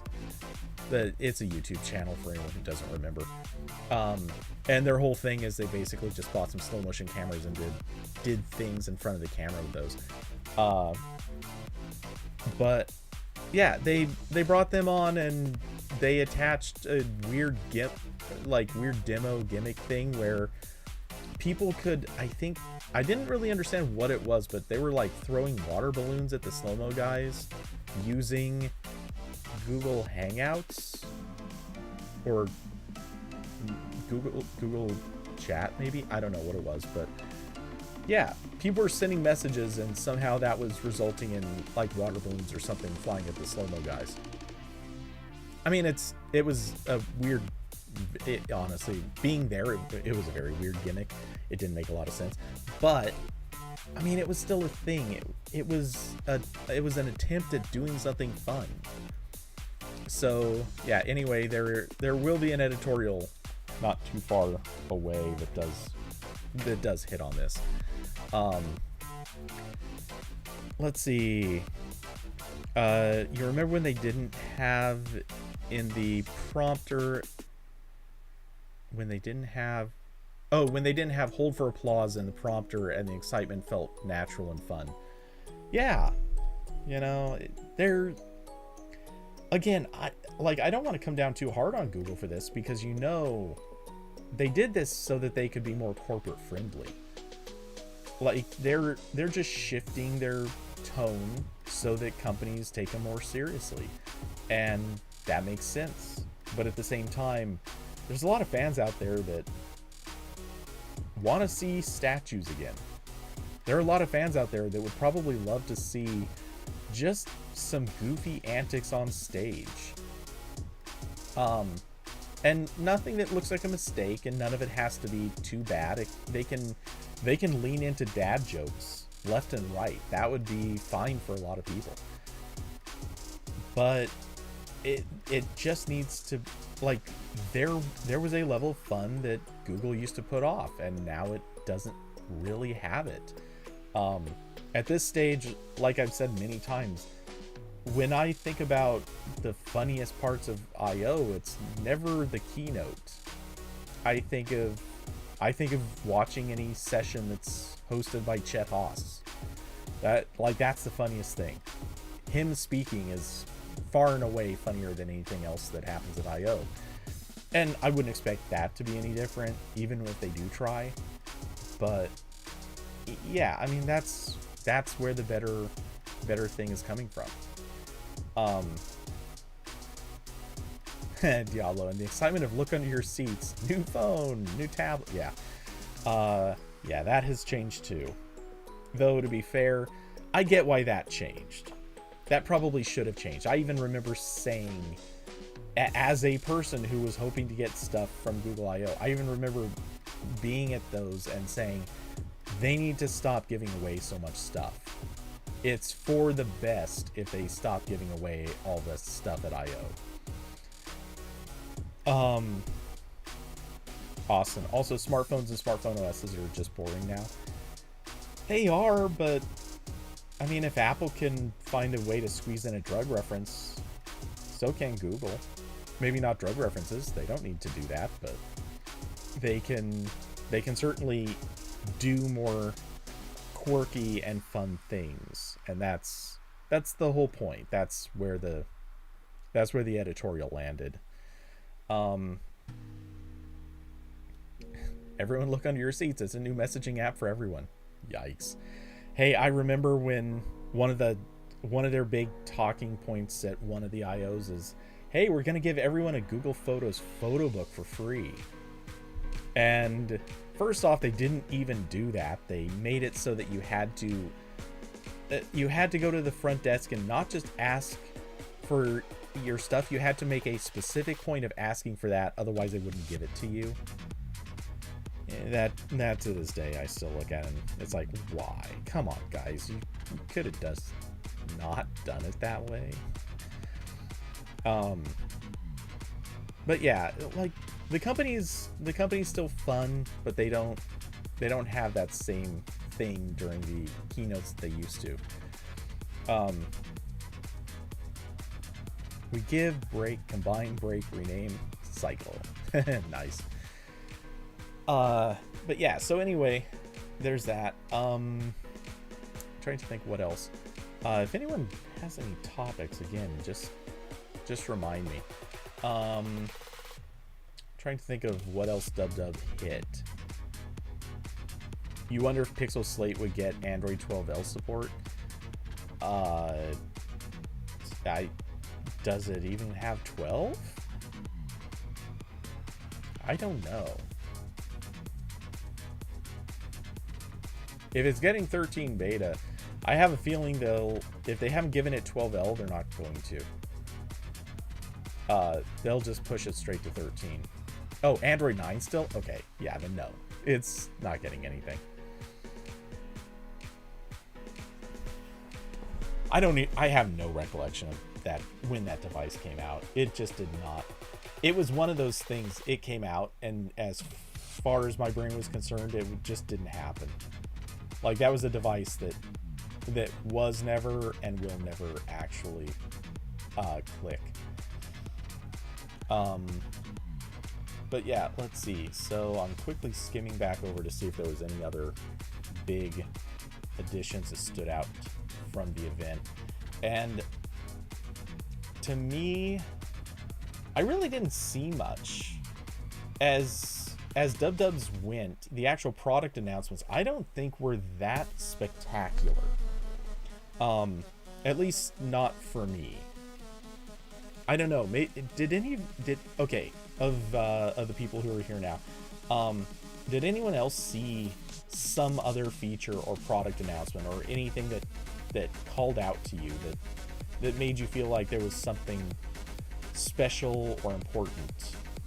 Like, to me, the only, out of most of this stuff, like I said before, like, I think the lock screen widgets, which are barely widgets, I think that's kind of interesting just because it might revitalize Google's interest in doing this kind of thing. But outside of that, a lot of the product announcements really just didn't scream out to me. They didn't have new stuff. Oh yeah, the iPad with their multi-window stuff. That's legitimately interesting. Just because they needed to do it, they're going to continue doing it. Obviously, they're working on getting the iPad up to that level where it could someday compete with macOS. That's obviously a long way off, but you know, it could and probably will get there eventually. Let's see. So Austin, you bring up CarPlay. That actually is an interesting topic in a way. So one of the things, I don't remember if I said it in our Discord server or if I said it somewhere else. I think it was somewhere else. But I saw little hints that, to my mind, make me think Apple did not really work through that interface with a lot of other countries.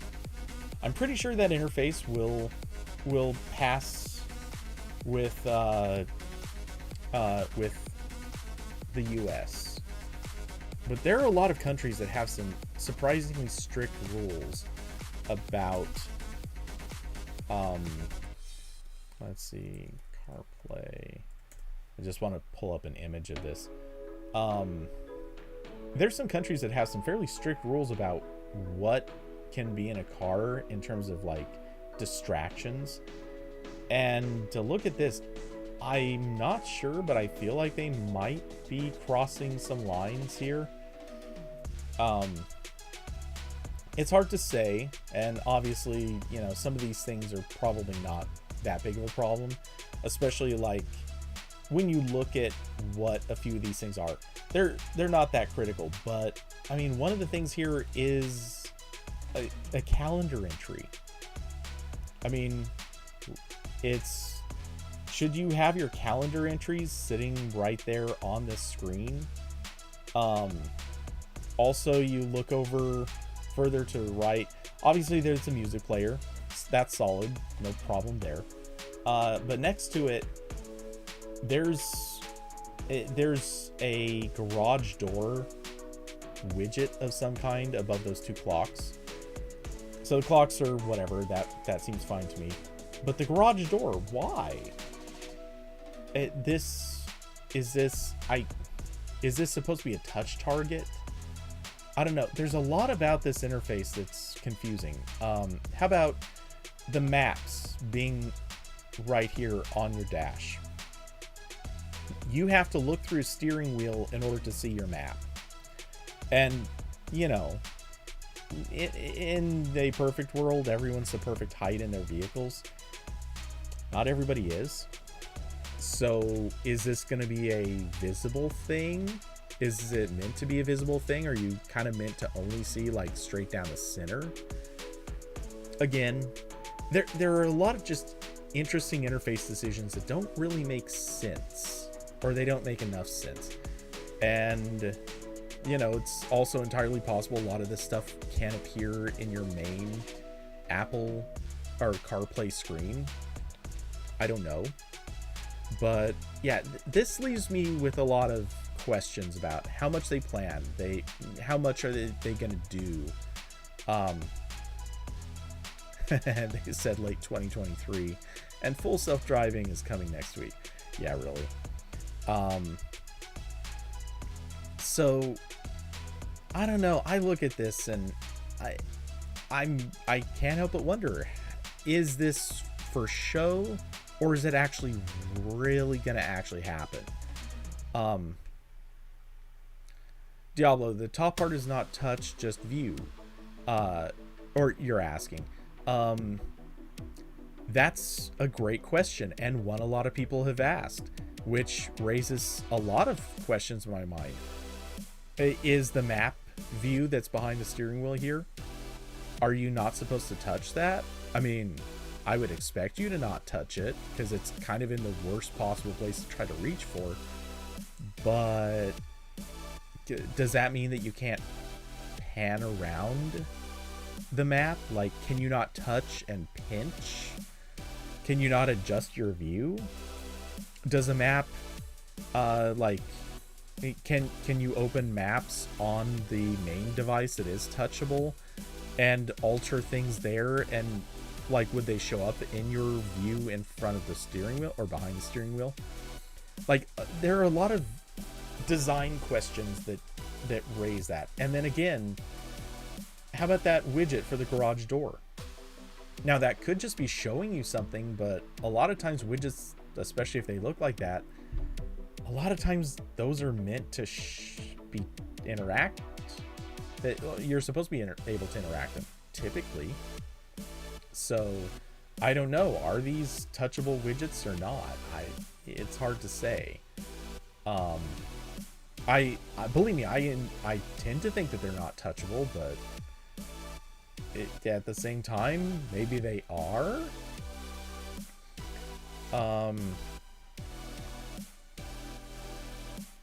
Austin, on the Cadillac Lyric, it's a touchscreen. Not really familiar with that car. I'm pulling up some images.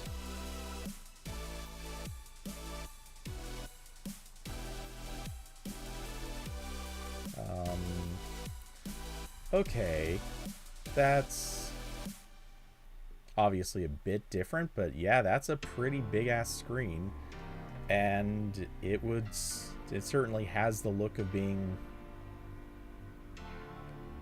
I mean, it definitely has something behind the steering wheel, though. Or is that to the left of the steering wheel? It's hard to tell. Do they show it from another angle? They do not. Of course they don't. Why would they do that? Two analog clocks with a tiny city text is some terrible design. I will slightly defend that on the basis that if you put two analog clocks there, you probably already know which is which. You probably know what cities they're for, and the city text might just be there to, you know, to have it there in case anyone else is looking, kind of thing, and for your own reference. Let's see. Diablo, how many buttons on the steering wheel? Oh wait, on my steering wheel. Okay, I don't know.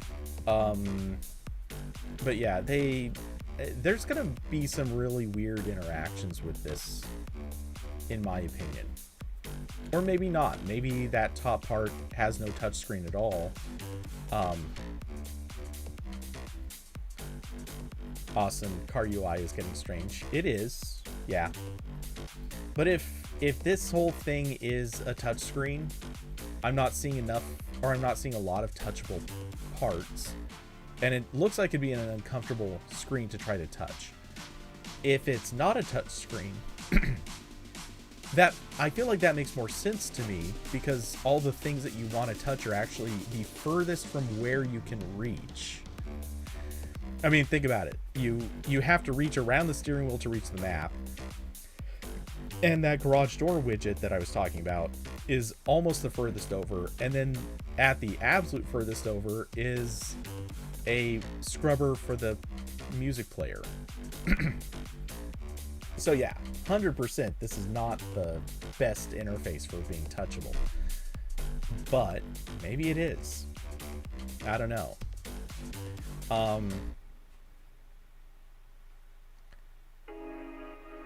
Oh, you were wondering how much Apple would ask to control ask for control from the car company? I know what I think I know what you're saying, just the phrasing. Yeah, my hunch is if they're going to try to put something like this in cars, it means that they're partnering closely with the company. I don't think that this happens with a car that is going to be anything other than like a full partnership, which is interesting because we're now going to have Android Automotive, which, as far as I'm aware, doesn't play super nicely with iPhones. and we're going to have... Did they give this a name? Because this is obviously like Apple's experience in the car. I don't think that this is something that happens if you just plug in your phone. Sorry, my English is terrible. Let's see, but not a touchscreen. It's all operated by a Magic Mouse. That's not included. Love that. If you have to fully extend your arm, it's not safe, right? I would go a step further to saying fully extending your arm, not even a safety issue, it's just a terrible user experience issue. I remember, I don't want to say demonstrating this, but I remember talking about this a long time ago. Take your arm, extend it fully out, and then try to touch a small, like get arm's length away from, I don't want to say your laptop screen, but pick anything that's got smallish touch targets. And just try with arm fully out, try to touch those touch targets, especially a few of them at once at slightly different distances away. Like, the screen is not pointed directly at you, it's off at an angle. Try touching different things on like a piece of paper or something like that. What you'll find is that your arm like waves just a little bit. And if you're in a car where you're already kind of moving up and down, or not bouncing, but like just a little bit of drift, your arm is going to just kind of, as you're trying to press something, your arm and finger are going to miss, or not miss, but maybe like hit edges a lot more than you think they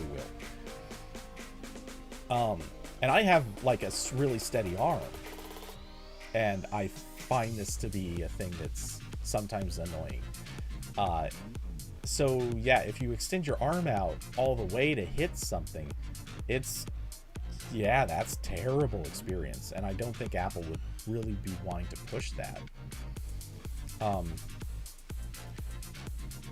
Austin, Android Automotive runs CarPlay fine, right? I honestly have never looked, which I've kind of wanted to know. Android Automotive CarPlay.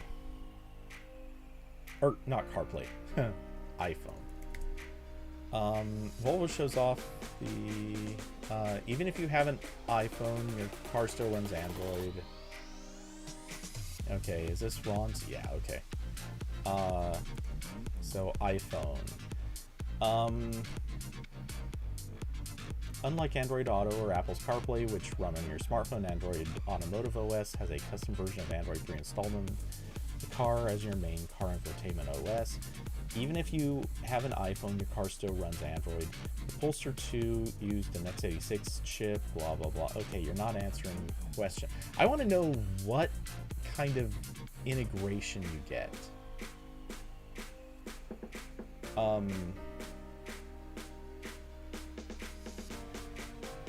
Okay, well, wait. I don't remember that site being good.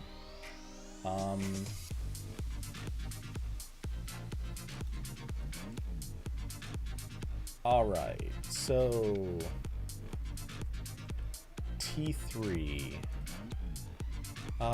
With Android Automotive, you can still connect your phone and your Google account, but your phone is only used for phone functions and data functions if you want.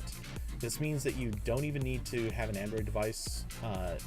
You can as easily connect an iPhone via Bluetooth here and still use all of the Android functions. To experience Android Automotive system. Okay, so I guess you just don't have the app integration. So like if you've got, I don't know, if you're playing a podcast on your phone, I guess it won't integrate with Android Automotive. If you're playing on Pocket Cast. If you're playing a podcast on Pocket Cast on your iPhone and you plug into Android Automotive, like, you're not going to get that integration, I would imagine. I'm sure you'd still be able to play over Bluetooth audio, so that's not really a problem, but you wouldn't have like the on-device experience. I'm assuming. I can't see how that would work.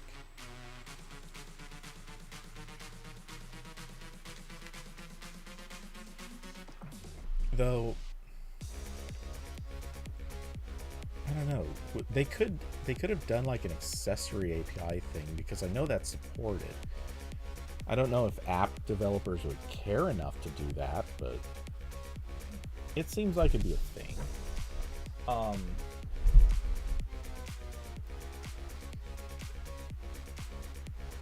Polestar 2 runs CarPlay, but okay.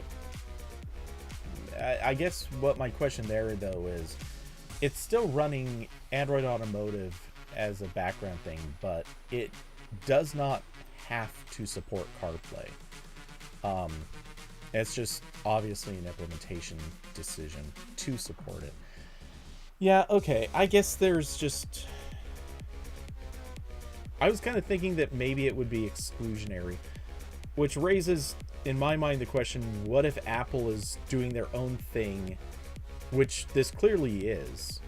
If Apple's doing its own thing, is it going to shut out Android phones?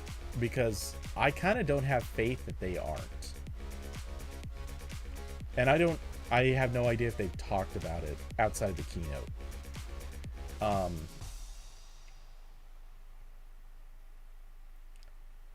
Let's see. So,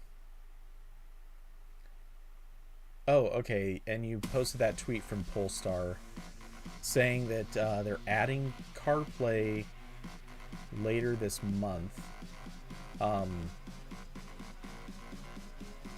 The next generation of CarPlay will be coming to Polestar cars in the future. So this is that seems weird. So they're talking about this coming to the Polestar cars. I'm confused by this. I'm wondering how this is gonna work. So, like, will it be a choice you can make? That would be really weird. So, like, maybe you hop into your car and you're like, you know what? I want to be on next gen CarPlay, or I want to be on Android Automotive. Do you get to pick? Because the Polestar 2 was an Android Automotive car. But if this like runs in the car version of CarPlay, because that was my impression. This seems like it's got to be running in the car. There's a lot of screen that would be really hard for them to project. Let's see. They say the next generation CarPlay experience will be able to provide content across multiple screens within a vehicle and deeper integration with the hardware. Blah blah blah. Apple said that it will also seamlessly display a vehicle's speedometer. Blah blah blah. Apple added that CarPlay users will be able to personalize their driving experience by choosing different gauge clusters, designs, blah blah blah. Okay. The first to support that new CarPlay experience will be announced in late 2023 with committed automakers. That's the full list. Apple said it will share more information about the new experience in the future. Okay, so they're not committing to whether or not this actually runs on the vehicle, but it still seems like it has to. I don't know. I guess you don't have to, because the instrument cluster, the map, okay, so ignore the map for a second. This instrument cluster here, it only needs to update once per second at the most. That is a very low demand. And I say once per second because that's the music, like progress bar on the music thing. That's going to update once per second. I mean, it could update more often, but it doesn't have to. There's nothing in the instrument cluster that they show that actually has to update more than once per second. You know, they've got a speedometer there. I guess maybe that you want to update maybe like every half a second, but that's about it. And even that, like half a second's kind of optimistic for that. So you wouldn't need very high bandwidth to support that. The map is kind of the same story. You really don't need the map to update super often. You do want the gauges. This speedometer. Wait, what is that? I can't read this text, but whatever it is that the 37, the number 37 is there. I'm not sure what that's for. But you come over here, the 45 is obviously the that should be miles per hour. And then the D should be obviously like drive mode. So yeah, you probably want more often than once per second updates on both of those. But almost everything else here you could get by with really slow updates. And then of course the touchscreen, you want faster updates for that, just for interactivity. Wait a second. Hold on. Oh, no, okay. Man, I saw... I'm gonna position it so it's directly above my head. So I saw that arrow right there. And that is the right color and kind of the right shape for the Plex logo. And for a glancing moment, I thought was, oh my god, why did they use a Plex logo right here?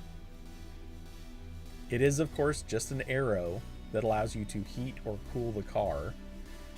Obviously, the pointing to the right is adding heat.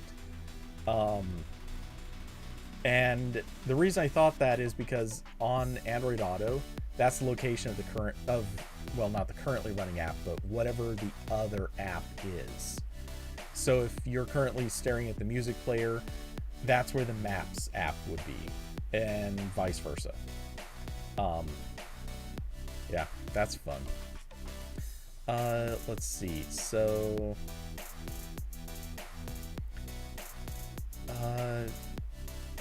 basically Apple is not taking full control, but just more control. That's the way this sort of sounds. I'm still skeptical. I feel like I don't believe that this is gonna happen without more things being hooked up in the car. But maybe it is. I don't know. I'm looking forward to seeing some more details on this. And aside from the fact that I don't want it running Apple Maps, I'd be curious and possibly interested in trying to use this. That being said, there is almost zero chance that I'll get to for a long time. But we'll see. Not just because of Apple's release schedule, but, you know. How often do people buy new cars? And unless you end up like renting a car, chances are you're not going to get to play with this for a long time.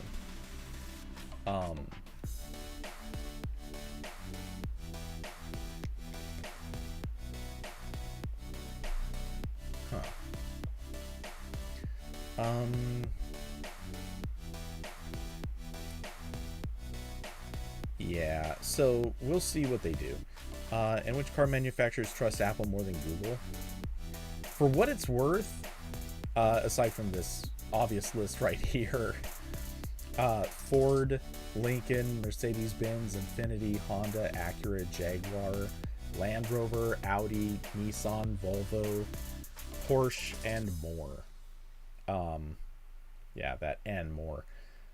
For what it's worth,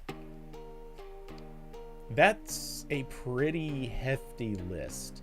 Specifically Ford, Honda, Nissan. They are probably the... I mean, that's not everything, but that's a lot of the biggest producers for the US market.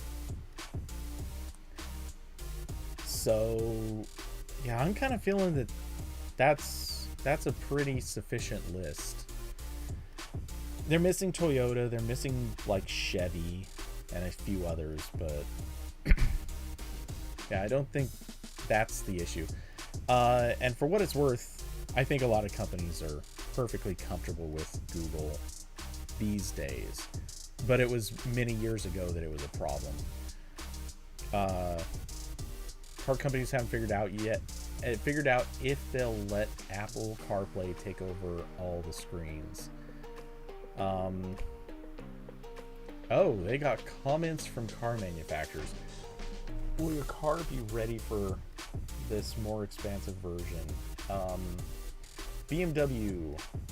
Currently, we have placed a clear focus on further enhancing our iDrive user interface system, and as part of this development, we'll continue the seamless integration of Apple's ecosystem. Integral to these efforts will be an evaluation of how the latest innovations announced at WWDC can be integrated into our solutions. Yeah, that sounds like BMW just politely saying probably, but don't bank on it. Volvo. At this time, we don't have anything to share beyond that we plan to support this next generation in future vehicles. Yeah, that's not saying much, but that sounds like we're supporting it, so that's not bad. The question is, what does support mean in that case? Toyota, we can't comment or speculate on future products at this time. Yeah, that's a big middle finger to everyone. Ford, thanks for reaching out on the next generation Apple CarPlay story. We do not have any additional information to share at this time. Which, that's interesting that Apple name checks Ford but not Toyota, and Ford and Toyota basically gave the exact same answers. Polestar, Apple CarPlay will come to Polestar 2 as part of an OTA update later this month. We're also thrilled to announce the updated version is coming. Stellantis? I've never heard of Stellantis. This is more of an extension rather than a direct CarPlay upgrade. We have not made any announcements regarding that system. That's an interesting response. This is the one that seems to be saying they know something about it. That's curious. I bet it means that they probably have hardware requirements. I wonder if this is going to be kind of like a thing where maybe you plug in. Well, maybe you don't need to plug in. I don't know. But maybe this is a thing where you plug in and it loads like software on their system, just like temporarily. And by loading the software onto their system, it just runs natively so that it can do more things, I wonder. Anyway, General Motors has no specific comment to announce at this time. Thanks for the brush off, GM. And Mercedes-Benz. In general, we evaluate all potentially relevant new technologies and functions internally. In this context, we also hold discussions with Apple. That's beautifully non-specific.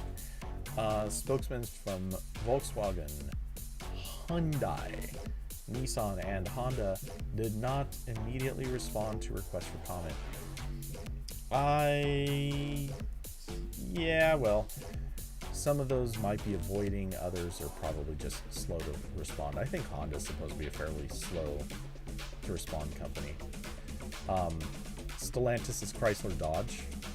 Learn something new every day, I guess. Also, Chrysler Dodge is still a thing? I honestly had no idea. One possible wrench in this plan is that a number of automakers have already made software deals with other tech companies. Ford is working with Google to design UX software for, quote, millions of future vehicles. While Stellantis is doing the same with Amazon. I didn't know Amazon was working on anything. Volvo and Polestar have simply turned over the UX to Google's Android Automotive, which runs natively in certain cars. But evidently Polestar is going to be partnering up with Apple to do the same. It seems that way. Or maybe Android Automotive can support CarPlay just like casually. This is the first time Apple has promised multi-screen CarPlay interoperability. Yeah, blah, blah, blah. Okay, don't care. Yeah, I got a lot of questions. I want to know how this works. It doesn't sound like this is running on the car, but it seems like it would have to. Diablo, yeah, I agree. I actually want them to support both. In part because I don't want this... Well, so something I'm imagining happening in the future. I keep picturing this bleak future where you have to pick your car based on your phone and vice versa. Like, if you want a specific car, you might have to choose a specific phone. I don't want that to ever be the case. As it is, I'm already not super big on the idea that you'd have to stick with whatever car system. That's a terrible world to live in. So yeah, I'm hoping that there is always going to be cross support. It's a bad time if you get stuck choosing one whole product category based on your choice of a different product category. Especially because, honestly, like I've said, I don't ever want to put my trust in Apple Maps. I say ever. Honestly, I know Apple Maps isn't that bad anymore. But, you know, I'd much rather put my trust in Google Maps. But that being said, you know, the CarPlay interface is, I think, looking slightly nicer. At least last time I compared it. There have been a few updates to the Android Auto interface, which do look nicer than they used to, but I'm not sure it's really up to par with CarPlay. That being said, Android Automotive looks a lot better than Android Auto, so I'd kind of like to be using that. Unfortunately, I definitely do not have a car capable of Android Automotive. Even if they were loading it on cars after the fact, my car does not have the processing power. Nowhere close does it have the processing power to be able to handle automotive. So, yeah. None of these things are probably going to matter. Alright, let's see. It is 6:22 for me, which is, if I'm being honest, well past when I planned on cutting it. So, Android Automotive skin can be controlled. Apple definitely won't like manufacturers touching. Yes, that's 100% a thing. Though I think I have a feeling that they're going to make some minor concessions. I don't think that they'll let you change the full interface skin, but I bet they will allow for a few minor things, like at least letting the car manufacturers put a custom app or two into the interface. They might allow like custom widgets.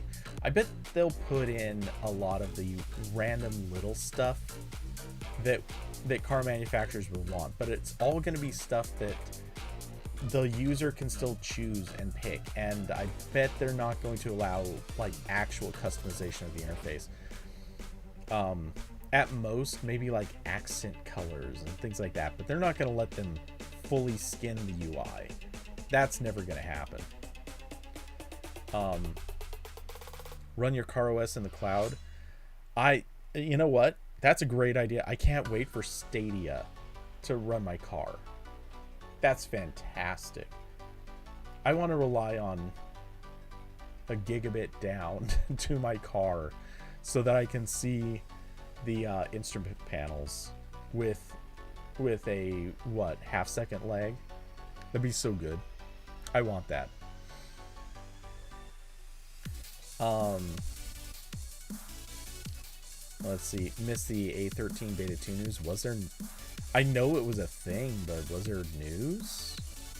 As far as I could tell, this is not a major update. I haven't installed it yet, but I did not see a whole lot of discussion about there being stuff anybody should care about or work on. Admittedly, I guess I didn't look super close at... let's see, Android 13 beta reaches platform stability 2 months earlier than Android 12. Just quickly skimming over the news articles that we had. Something about Google Tasks, smart things.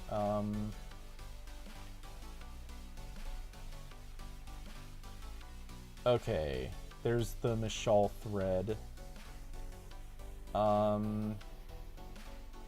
It posted a notification asking to review notification settings for apps. Is that new? I'm pretty sure I've been asked that before. The gesture pill is larger and bolder than before. Who cares? Search settings are now available in Beta 3 Pixel Launcher settings.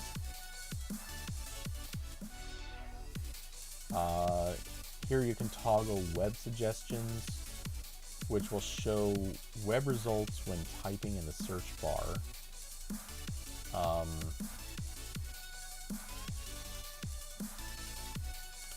Okay, let's see. Get this actually on screen.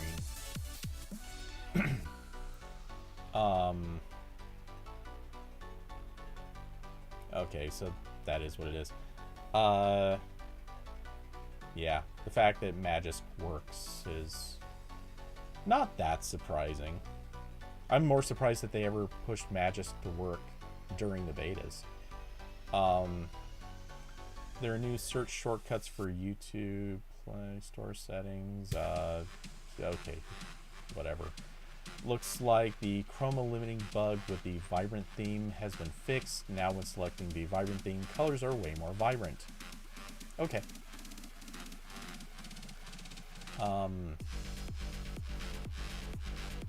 If you want to test it yourself, okay, yeah. The developer so they fixed the bug. The developer option for toggling predictive back animations is now available in Beta 3. Okay, the per app language preferences now only shows apps that have been provided a locals_config XML resource file as explained, blah blah blah. Yeah, this so far is like bug fixes and not interesting stuff. However, you can force the system to show. Okay. Google Play system update is now June 1st. Fastpair settings have been removed from the connection preferences. Okay. The back to home gesture is partially functional.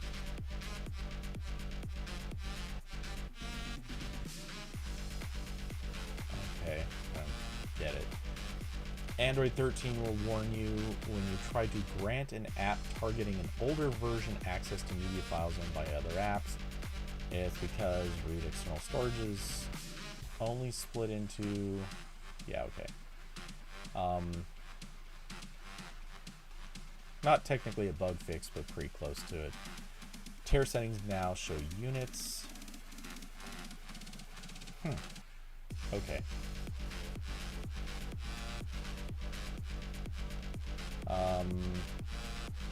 Diablo, I do hope more transparent navigation is a thing all around.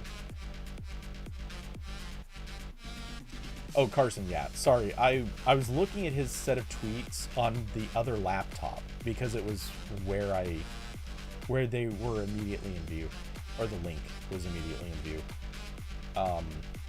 But yeah, then I dropped it into a bookmark folder, and here we are. Fortunately, Chrome's bookmarks, while broken as hell, their bookmark syncing engine is absolute garbage, but it just so happens that it is also fast at syncing, so it has some perks.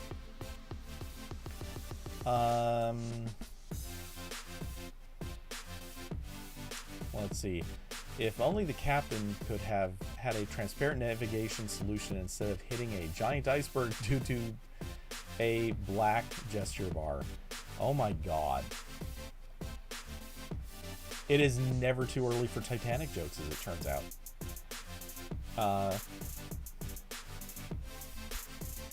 As part of the new, not yet rolled out unified security and privacy settings, there will be a shortcut to a new privacy control set. Okay. A shortcut was added. Game dashboard is gone. Like, not just disabled, but it's not even in the system UI for Beta 3 for the Pixel 6 Pro. From what I can tell, though, I think Game Dashboard is moving away from System UI Google and into Play Services. Okay. Alright. Kids mode nav bar has seen improvements. The icons now fade when the buttons haven't been pressed for a few seconds. Okay. Postponed his plans to automatically deny schedule exact alarm permission. Okay. They're going to replace with a better alternative. Good. Notification manager service okay, this is a lot of developer stuff. Whenever the list of foreground service notifications updates, a dot now appears in the foreground service task manager. Hint informing you to take a look at what's running.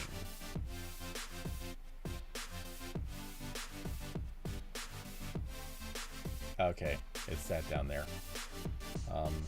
Yeah, there. Very bottom of the screen. So that's a thing.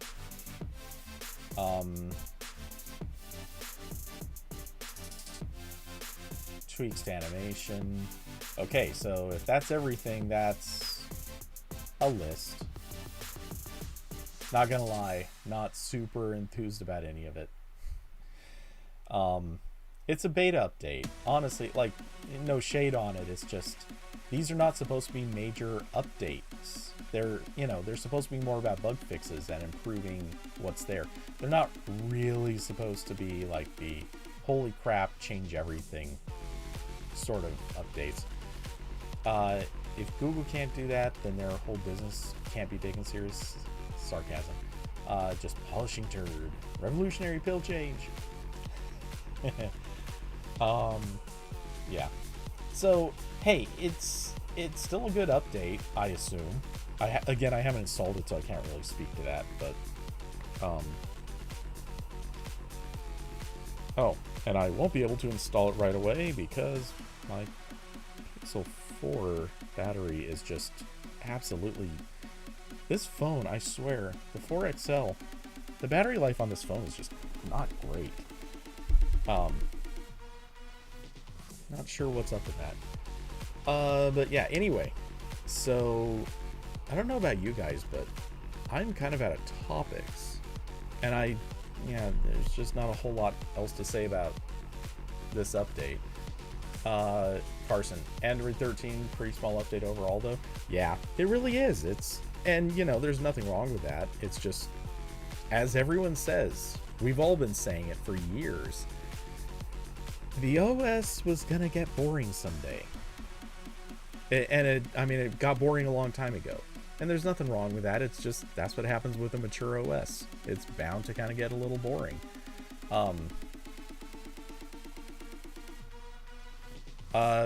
Apparently more people now say their Pixel 6 got better fingerprint reading with June update.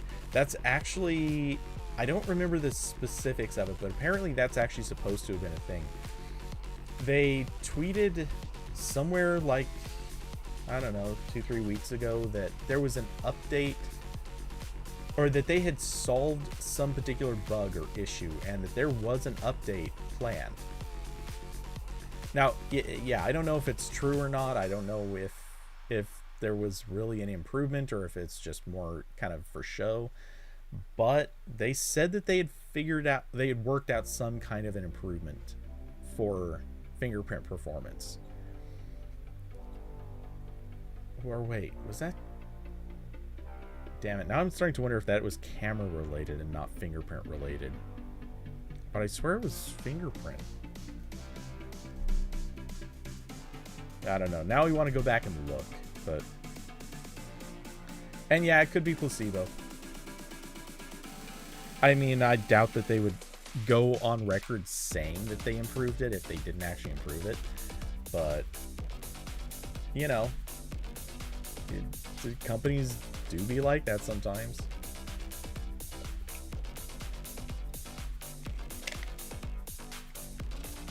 Anyway, so my I can feel my voice hitting its pretty extensive limit, and it is actually pretty close to like the long running time, so I think this is a good spot to call it. So trying to think if there's anything specific I need to hit. Oh, this weekend, plans for this weekend. So there has been a delay on the thing that I was concerned with this week, which means that I'll probably be focusing on it for its future scheduled time, which is not likely next week, but probably the week after. So this weekend I'll probably be streaming, most likely. I kind of have, I don't know that I'll have time for it, but there's kind of something for fun I want to try to do instead of the typical stream, but we'll see. I don't have a lot of hope on being able to find time for it, but maybe. In all likelihood, probably maybe Darksiders Origins. Was it Origins? Whatever the name of that one was. Fairly good odds that that'll be at least one night. And then we'll see what happens the other. So yeah, most likely probably streaming this weekend. Also, when does Fall Guys happen?